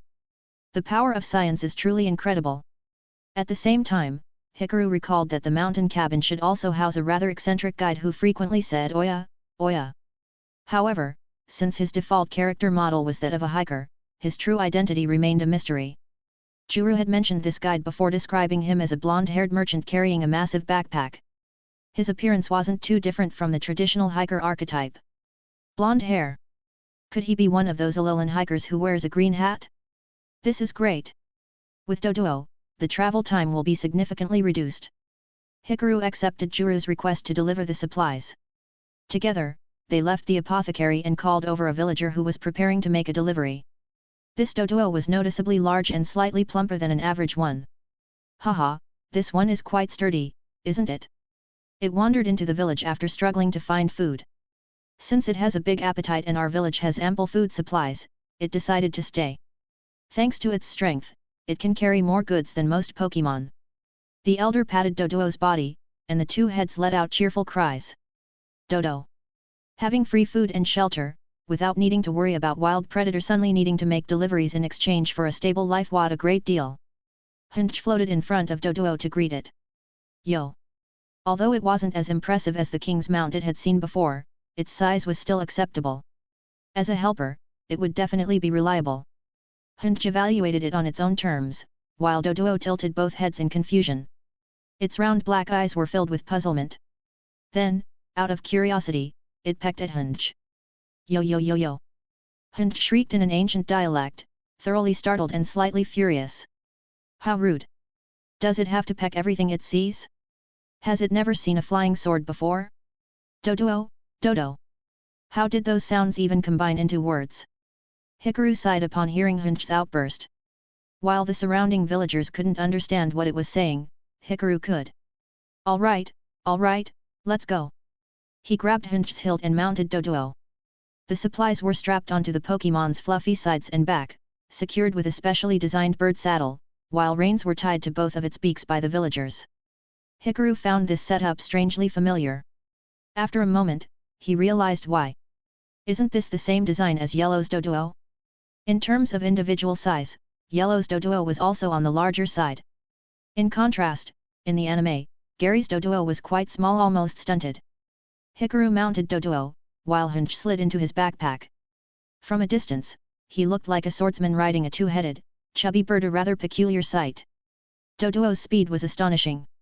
The scenery around Hikaru rapidly blurred as the Pokémon picked up pace. The wind pressure forced Hikaru to lean forward. Soon, the village was far behind. The landscape transformed into vast stretches of brown and white, while the temperature steadily dropped. As they entered the mountain region, the rocks and trees were blanketed in snow. The melting snow pooled into streams and puddles, but as they approached the ancient peaks, the snow cover only became denser. Although the sun still hung high in the sky, the mountain snow remained untouched. The snow-covered regions were colder, but when the snow began to melt, it absorbed heat from the air, further lowering the temperature. This phenomenon explained why melting snow made it feel colder than fresh snowfall. Oddly enough, despite Dodo being a normal/flying type Pokémon, meaning it was weak to ice moves, it didn't seem to mind the cold at all. Perhaps its fluffy feathers provided insulation, or maybe, it was just too fat to feel cold? Around noon, a mountain path flanked by towering snow walls finally appeared in Hikaru's view. The ice wall, the Great Snow Valley, and the Blizzard Zone. Legends spoke of the ancient people of Sinnoh, who traveled across the sea, meeting the migrating people from Johto. They built a sacred temple to honor the great deity of Sinnoh. That must be the ruins of Shinto. Hikaru spotted a wooden cabin in the distance. Unlike the game, where there was only one, here, multiple cabins were scattered across the area. However, most seemed unoccupied. There were even some fields, devoid of snow, which appeared to have been recently tilled. Even a blizzard-ridden area has farmland. This reminded Hikaru of another village, the Freezington settlement in the Crown Tundra of Galar. It, too, was located in a snowy region yet managed to cultivate crops, likely thanks to the blessings of the King of Bountiful Harvests. However, after the king's disappearance, the land gradually lost its vitality. Hikaru focused on the temple in the distance. Unlike in the game, the cabins weren't as close to the ruins. He would need to walk a bit further. From an elevated spot past the snow walls, he could see the flat-topped temple, which closely resembled the ruins of Ulf in Johto. Four massive, broken pillars stood outside, resembling shattered spears. A polished stone plaque marked the site, similar to those found at historical landmarks. Ah! Hello there! It's so cold, feels like I'm freezing to death. Oya oya, are you here to explore the ruins? Summer is the best time to visit. You picked a good season. A light-hearted yet deep voice called from behind.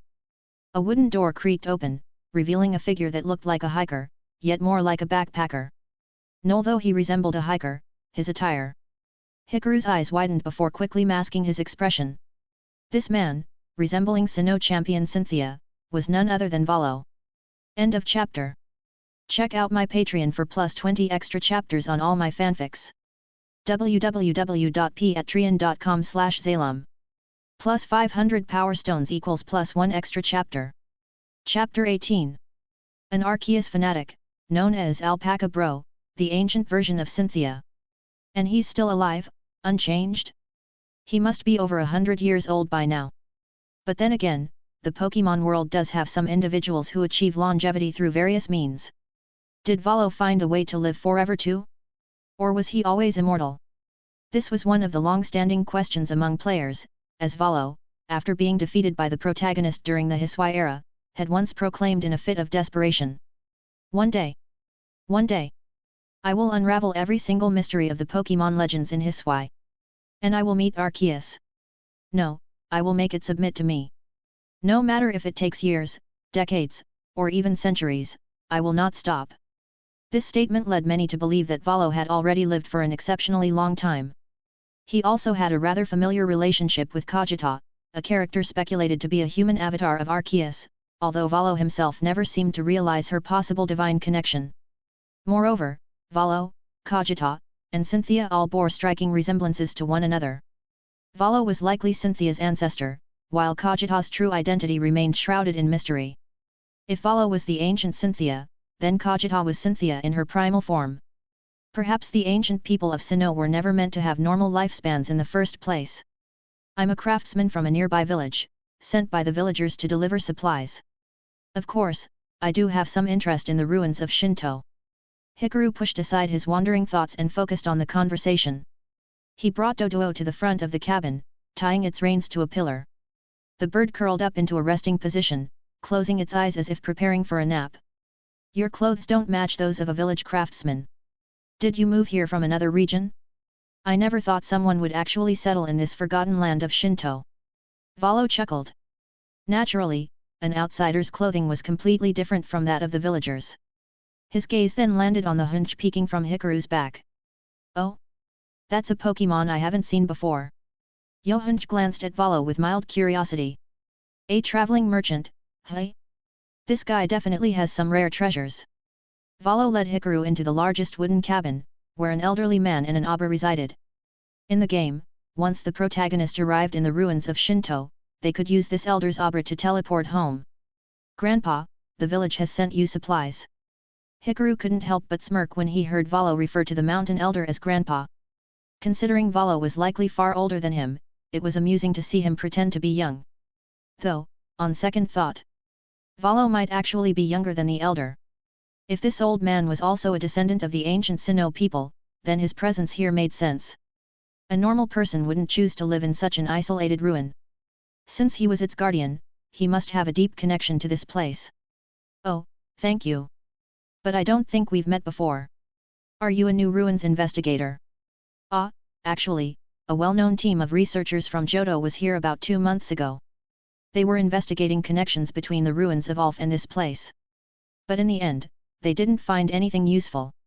The elder shook his head, and Volo took the opportunity to introduce himself.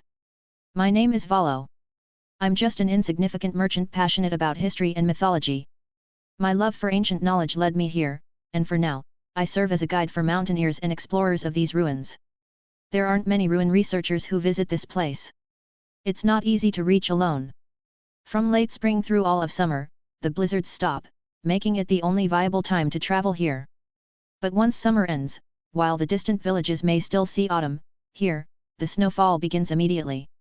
Of course, the reason I stay here is because of my love for history and mythology. I have knowledge I seek, so I wait for researchers to uncover something valuable, hoping to gain access to precious knowledge. After all, a good merchant must personally verify valuable people, things, and information. A successful merchant understands the importance of information. If one fails to keep up with the world's trends, they will be eliminated by the harsh reality of competition. That's why I stay here to collect fresh intelligence. At this point, Volo suddenly spread his hands and sighed in frustration. But things haven't gone as planned. I thought the researchers would discover something, but in the end, they found nothing. In my opinion, it's because the ruins did not choose them. Ah, but that's just my personal take on it. Do you know about the ancient verses? Valo smiled as he explained his reason for coming here. His voice held a nostalgic tone. They were ancient poems discovered in Hisui long ago. Every region has such texts, old, cryptic messages found in ancient relics. But there was one particular verse that caught my interest, even though I read it too late. Pure and solemn, imbued with an indescribable power. The land of Hisui and Shinto both bear striking similarities.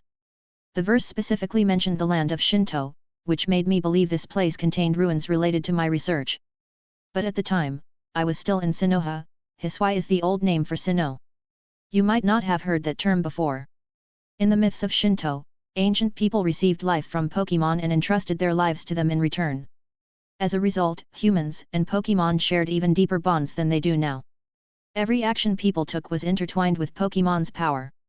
The ancient ruins here preserve the myths of both Johto's ruins of Ulf and Sinnoh's spear pillar. This suggests that, in ancient times, the people of Johto and Sinnoh had interacted. Long ago, a group of Sinnoh people migrated to this land. They missed their homeland, so they built a shrine here, what we now call the ruins of Shinto. And this temple was dedicated to a Pokémon revered as a god, Arceus. Have you heard of that name? However, there are no images depicting Arceus left behind, which is truly unfortunate. Hikaru listened attentively. Some of these lines were almost identical to the ones from the game. I felt as if he were playing through the story in real time. You're knowledgeable about ancient history? Let's exchange information. Valo beamed at Hikaru, eyes filled with anticipation. Hikaru hesitated. Should I just tell him Arceus's base stats? I bet he wouldn't know that. I only know a little about ancient history. If you're looking for valuable intelligence from me, I'm afraid you'll be disappointed.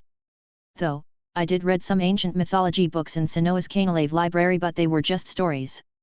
I did come across ancient texts stating that Arceus was born from an egg in a void and created the universe with 1,000 arms, using itself as a light to illuminate Sinnoh.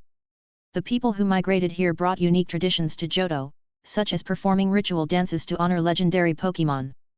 Through music and dance, they celebrated the power of mythical Pokémon. Hikaru simply recited the Pokédex lore, making sure not to reveal any deeper secrets about the ruins. But since Valo mentioned the ancient verses, had he already collected all of them? In the game, ancient verses weren't required for completing the main story. They were collectibles that fleshed out the world's lore. And even after 100 years, Valo still hadn't met Arceus. He must have already figured out the conditions needed, but Arceus simply refused to acknowledge him. Even if he gathered everything, he still couldn't enter the Hall of Origin. After hearing Hikaru's response, Valo visibly deflated. I see. Most of the information was already known to him. However, the mention of ritual dances piqued his interest.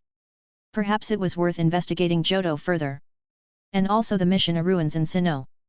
Valo pondered for a moment before his usual grin returned. Well, history and myths are always fragmented. There are still countless ruins worldwide. Not everyone holds unique knowledge. But thank you for your insights.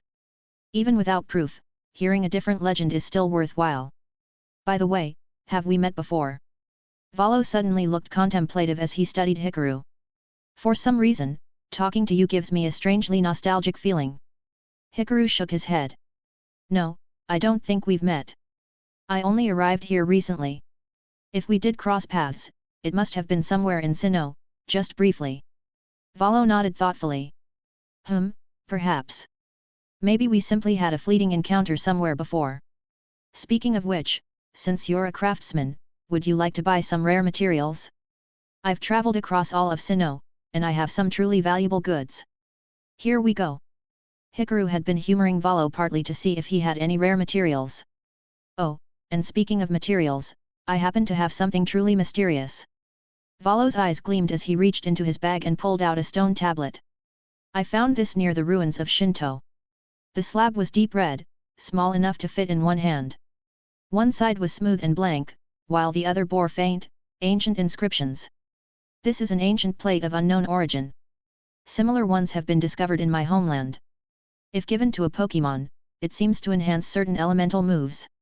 If you offer 20,000, it's yours. A special price, just for you. End of chapter. Check out my Patreon for plus 20 extra chapters on all my fanfics. www.patreon.com/Zalum Plus 500 power stones equals plus 1 extra chapter. Chapter 19. In the game where he first appeared, Valo was a member of the Ginkgo Guild, selling supplies at various locations to the protagonist. However, as revealed through his own slip UPS, he frequently slacked off from his merchant duties, sneaking off to investigate ancient ruins instead. Valo's tendency to shirk work and his constant complaints made him quite a headache for the guild's leader.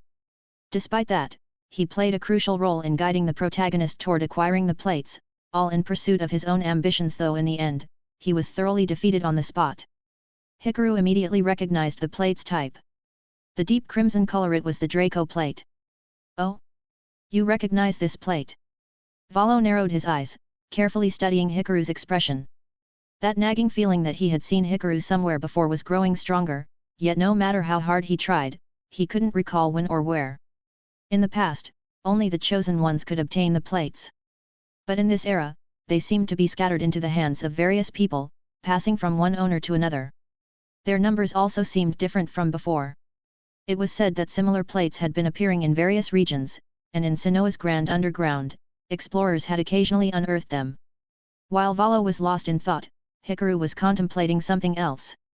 In the game, the Draco plate was found in Eterna City, specifically right behind the massive statues of Dialga and Pakaya, essentially just lying there for anyone to pick up. The original protagonist had never gone looking beneath the statue, so they had never found it. Hikaru also had no idea if this world's Eterna City had a Draco plate. But unexpectedly, he had stumbled upon one here instead. Wait a second. Rather than calling this Sinnoh's plate, shouldn't this be Johto's plate? In Johto, no plates were scattered around freely. Instead, one had to obtain them from Captain Silver of the SS Aqua. In the game, when he handed over a plate, he mentioned it was a strange object from Sinnoh. But what if the plate originated from Shinto, not Sinnoh? And considering how difficult plates were to collect, they would definitely be extremely valuable to a craftsman. Mythical artifact, Draco plate, not yet obtained. Description: a plate imbued with dragon energy. When held, it enhances the power of dragon-type moves. Can unlock unique crafting methods and hints for crafting mysterious artifacts. These thoughts solidified Hikaru's resolve. 20,000 poke dollars.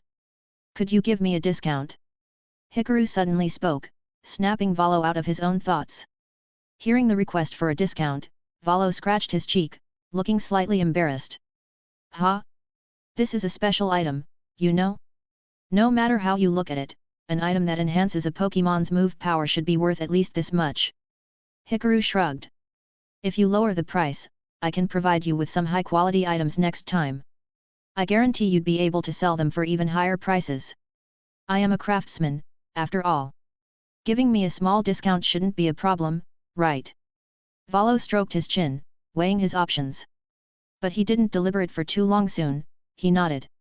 You make a good point. Merchants and craftsmen have a close relationship. Fine, having a craftsman contact could help expand my material supply. But if you find anything good, make sure you sell to me first. I'll give you a 20% discount. Hikaru successfully acquired the Draco plate, and Valo began pulling more goods from his bag. Among them were Razor Claw, Bugwort Herb, Mickle Berries, Smoke Bombs, various Pokémon materials, Evolution Stones including Ice Stone and Leaf Stone. Hikaru's eyes sharpened as he realized something. So this was why the Leaf Stone was linked to the ruins of Shinto. And then, there was a peculiar blue and white radish. That radish is quite special, the mountain elder suddenly commented. He pointed at the blue-white radish, saying, it was originally a beach-growing root vegetable, but after some modifications, it can now be cultivated in frozen soil. It has a sweet and spicy taste eerily quite unique. He tried selling it to me, so I bought some and started planting them myself. Beach radish. Though its appearance resembled icy radish, it was actually an entirely different crop. Oya, this is an important survival crop for northern Sinnoh. It's a regional specialty, you know. Shinto doesn't have these, because they were only developed about 100 years ago. But since not many people live in frigid environments, and most regions are fairly warm, it's tough to find buyers. I'm glad I finally sold some in Shinto. Valo raised a finger, looking quite pleased. When it came to business, his joy was genuine. Hikaru also felt that this radish was an incredibly useful food item. He recalled that it could be used to make double pickles, which boosted Pokémon's damage output by 1.5x for 5 turns, essentially increasing both attack and special attack by 1 stage. Volo quickly noticed Hikaru's interest in the radish and immediately launched into a sales pitch. You seem very interested in this radish.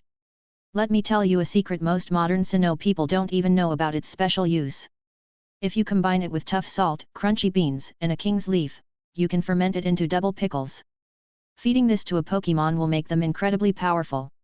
I've got some of the ingredients right here. As for the radish, it's 1,000 Poke dollars per piece, but if you buy the seeds too, I'll give you a 10% discount. Also, keep in mind you need 2 sets of double pickles to make a full batch. 1,000 Poke dollars. Hikaru recalled that in the Ginkgo Guild shop, beach radishes were only 800 Poke dollars each. Everything here was more expensive. So even inflation hit the Pokémon world. Hey? Hikaru also purchased smoke bombs and healing items for fieldwork. However, Volo's pricing for Razor Claws and Evolution Stones was absurdly high. Ice Stone, 12,000 Poke dollars. Leaf Stone, 10,000 Poke dollars. Razor Claw, 20,000 Poke dollars. After some careful consideration, Hikaru decided to purchase just 2 Evolution Stones. Much appreciated. Volo grinned widely, clearly pleased with his profits. Hikaru packed his newly acquired materials into his bag. As he did, new information flashed in his mind so much at once that it gave him a slight headache. Rare material, tough salt. A translucent mineral resembling rock salt. Loved by grass and rock-type Pokémon, it attracts them when thrown. Gained knowledge, 1. Mineral search, increased ability to find obtained minerals. Rare material, King's Leaf. A radiant herb known as the King of Herbs. When added to medicine, it enhances its healing effects. Gained knowledge, 1. Potion boost, healing items restore an additional 5%. In addition, Hikaru had purchased various Pokémon-related materials. Beedoe fur. Starly feathers. Shinx's mane. Snover berries. Dry flown wisps. Gibble scales. Hinch floated nearby, using its blue ribbon to pack the items into Hikaru's large backpack. Mythical artifact, Draco Plate. Description: a plate imbued with dragon energy. When held, it enhances the power of dragon-type moves. Gained occupation knowledge, 1. Dragon Tamer, increases friendliness with dragon-type Pokémon. Unlocked unique crafting, 1. Gained mysterious crafting recipe, 1. Hikaru was momentarily stunned. Occupation knowledge? Dragon tamers were a real profession in the Pokémon world, present across multiple regions, each with their own traditions. And the crafting clue was related to legendary artifacts? Ancient carving craft, B. Description: we shall engrave Pokémon into stone for the world to see. Craftable items: ancient statue, ancient urn, ancient crown, ancient bracelet. Mysterious crafting clue: transparent bell. Useful locations: Ecruteak City/MT Coronet. Required materials: rainbow feather, Suicune's crystal/rainbow rock/ancient crystal. End of chapter. Check out my Patreon for plus 20 extra chapters on all my fanfics. www.patreon.com/Zalum. Plus 500 power stones equals plus 1 extra chapter. Chapter 20. A B rank crafting technique. Hikaru was pleasantly surprised. So far, all the crafting techniques he had obtained were either C or D rank, but this was his first B rank skill.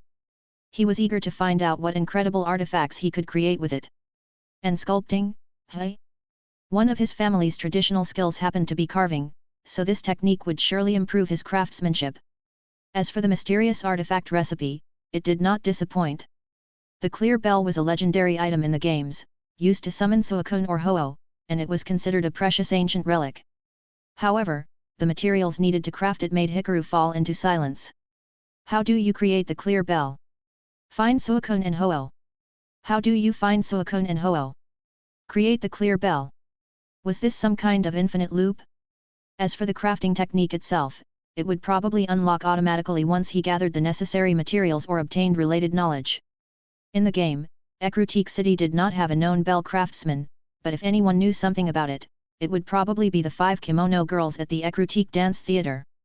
Alternatively, the mysterious young man Yusin, who relentlessly pursued Suakun, or the elder in Pewter City, who held the Silver Wing, might also know something. As the flood of new information settled, Hikaru's vision returned to normal. He stood up. I'm heading to the ruins to take a look. Oh. You've bought quite a lot of supplies, but you haven't seen the ruins yet, huh? Well then, allow me to accompany you. Valo grinned. As I said before, I'm currently staying here as a merchant and guide. Valo never missed an opportunity to gather intelligence and enthusiastically volunteered to join Hikaru. He then suggested. In fact, why don't we have a Pokémon battle in front of the ruins? Who knows? Perhaps Arceus itself is watching us. Yeah, sure. He probably says that to everyone who visits the ruins. However, Valo suddenly grew nostalgic. A long time ago, I had one chance inside a shrine in my homeland. I battled someone there, and something extraordinary happened. I want to recreate that moment. Maybe you're a trainer chosen by the gods. Hikaru glanced at the mountain elder, wondering how he would react. The old man simply chuckled. In the legends of Shinto, there are indeed tales of heroes challenging the gods and receiving their blessings. According to our myths, people received their lives from Pokémon and entrusted their lives to them in return. Perhaps this refers to Pokémon battles. Hikaru had never battled before, nor was he a registered trainer in the league. He truthfully responded. I'm a craftsman, not a trainer. I came here to search for materials, not to battle. Then, he turned to the mountain elder and made a request. I'd like to take some stones from the ruins, collapsed bricks or fragments from the site. The old man opened his eyes slightly and replied with a calm voice. The ancients established a quarry in this valley, including the area where this cabin stands. This place was originally meant for stone extraction. When the ruins collapsed, large amounts of debris scattered throughout the area. Over time, they blended into the land, becoming indistinguishable from regular rocks. Whenever researchers visit, they take a few stones for study. If you're looking for materials, you should check the fallen pillars at the ruins. The ruins' collapse could have been caused by many things: natural disasters, human interference, or even a Pokémon's wrath. Thank you, Hikaru said sincerely. Arrival at the ruins of Shinto. Hikaru and Hunch set out toward the ruins, with Valo eagerly tagging along. Along the way, Valo enthusiastically shared information about the ruins, Sinnoh's myths, and ancient verses he had discovered. This confirmed Hikaru's suspicion. Valo had indeed found several ancient verses, but he admitted he had only read 5 so far. Before long, the two of Theme and a floating sword arrived at the ruins of Shinto. The massive pillars stood broken, eerily similar to Spear Pillar on Mt. Coronet. Meanwhile, the flat-topped temple strongly resembled the ruins of Alph and Johto. The legendary stage for summoning gods was said to be inside, but Hikaru did not enter right away. Instead, he searched the surrounding area and found several square-shaped ruin stones. Immediately, new system information appeared in his mind. Rare material, ruin stone, from the ruins of Shinto. Description: debris from an ancient ruin, possibly useful for crafting. Crafting technique unlocked. 1. Ruins carving technique, very happy face, allows the creation of relief carvings, stone etchings, architectural features, statues, and talismans with an ancient ruin aesthetic. Studying ruins in person allows for quicker mastery of their carving styles. Different ruin styles grant different buffs. New craftable item, symbolic plate. Another B-rank crafting technique. Hikaru hadn't expected ruin carving to be a B-rank skill, but now he was even more intrigued by the symbolic plate it could create. What kind of artifact could it be? He collected 5 ruin stones and stuffed them into his backpack, feeling their weight. For an ordinary human, this would be excessively heavy, but as someone born in the Pokémon world, this level of burden was manageable. Still, he felt he should train more to improve his endurance. As they entered the ruins, Hikaru couldn't help but marvel at his own strength. Seriously, carrying all this weight and only feeling a little heavy? And then there was Valo, a man from ancient Sinnoh, who wandered everywhere carrying an enormous backpack. He was either a weightlifting master or had pocket dimension powers. That is the legendary stage of light, Valo said as they stepped inside. The triangular platform bore dim, ancient markings, and each of its 3 corners was inscribed with a massive symbol.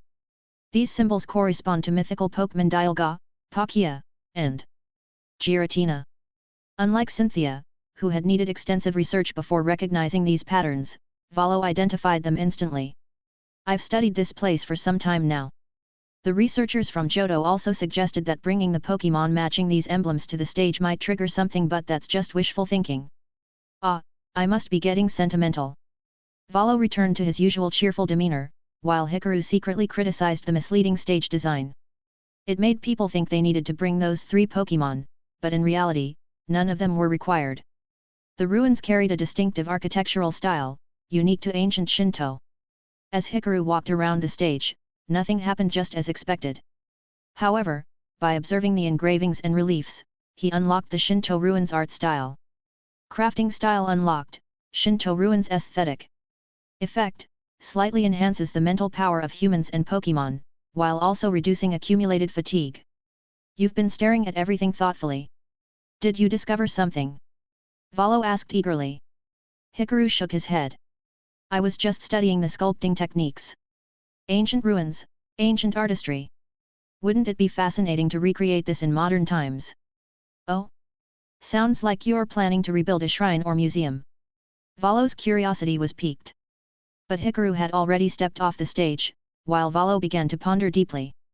So, he wasn't chosen by the gods either. But a battle would make things clearer. Regardless, befriending a skilled craftsman had no downsides. Valo's thoughts concluded. He returned to his usual grin as they stepped outside. Since you've never battled before, isn't this the perfect opportunity? Don't worry, I won't use anything too strong. After all, as a craftsman, you'll run into wild Pokémon during fieldwork. Learning how to battle will help you survive. As a bonus, after our match, I'll offer a discount on rare materials next time, 20% off. Hikaru sighed. He had to admit, Valo had a point. Alright. Since you're so insistent, I accept. Valo smirked and pulled out a Pokeball. Show your power before Arceus. My Pokémon is, come forth, Gibble. Thanks for listening.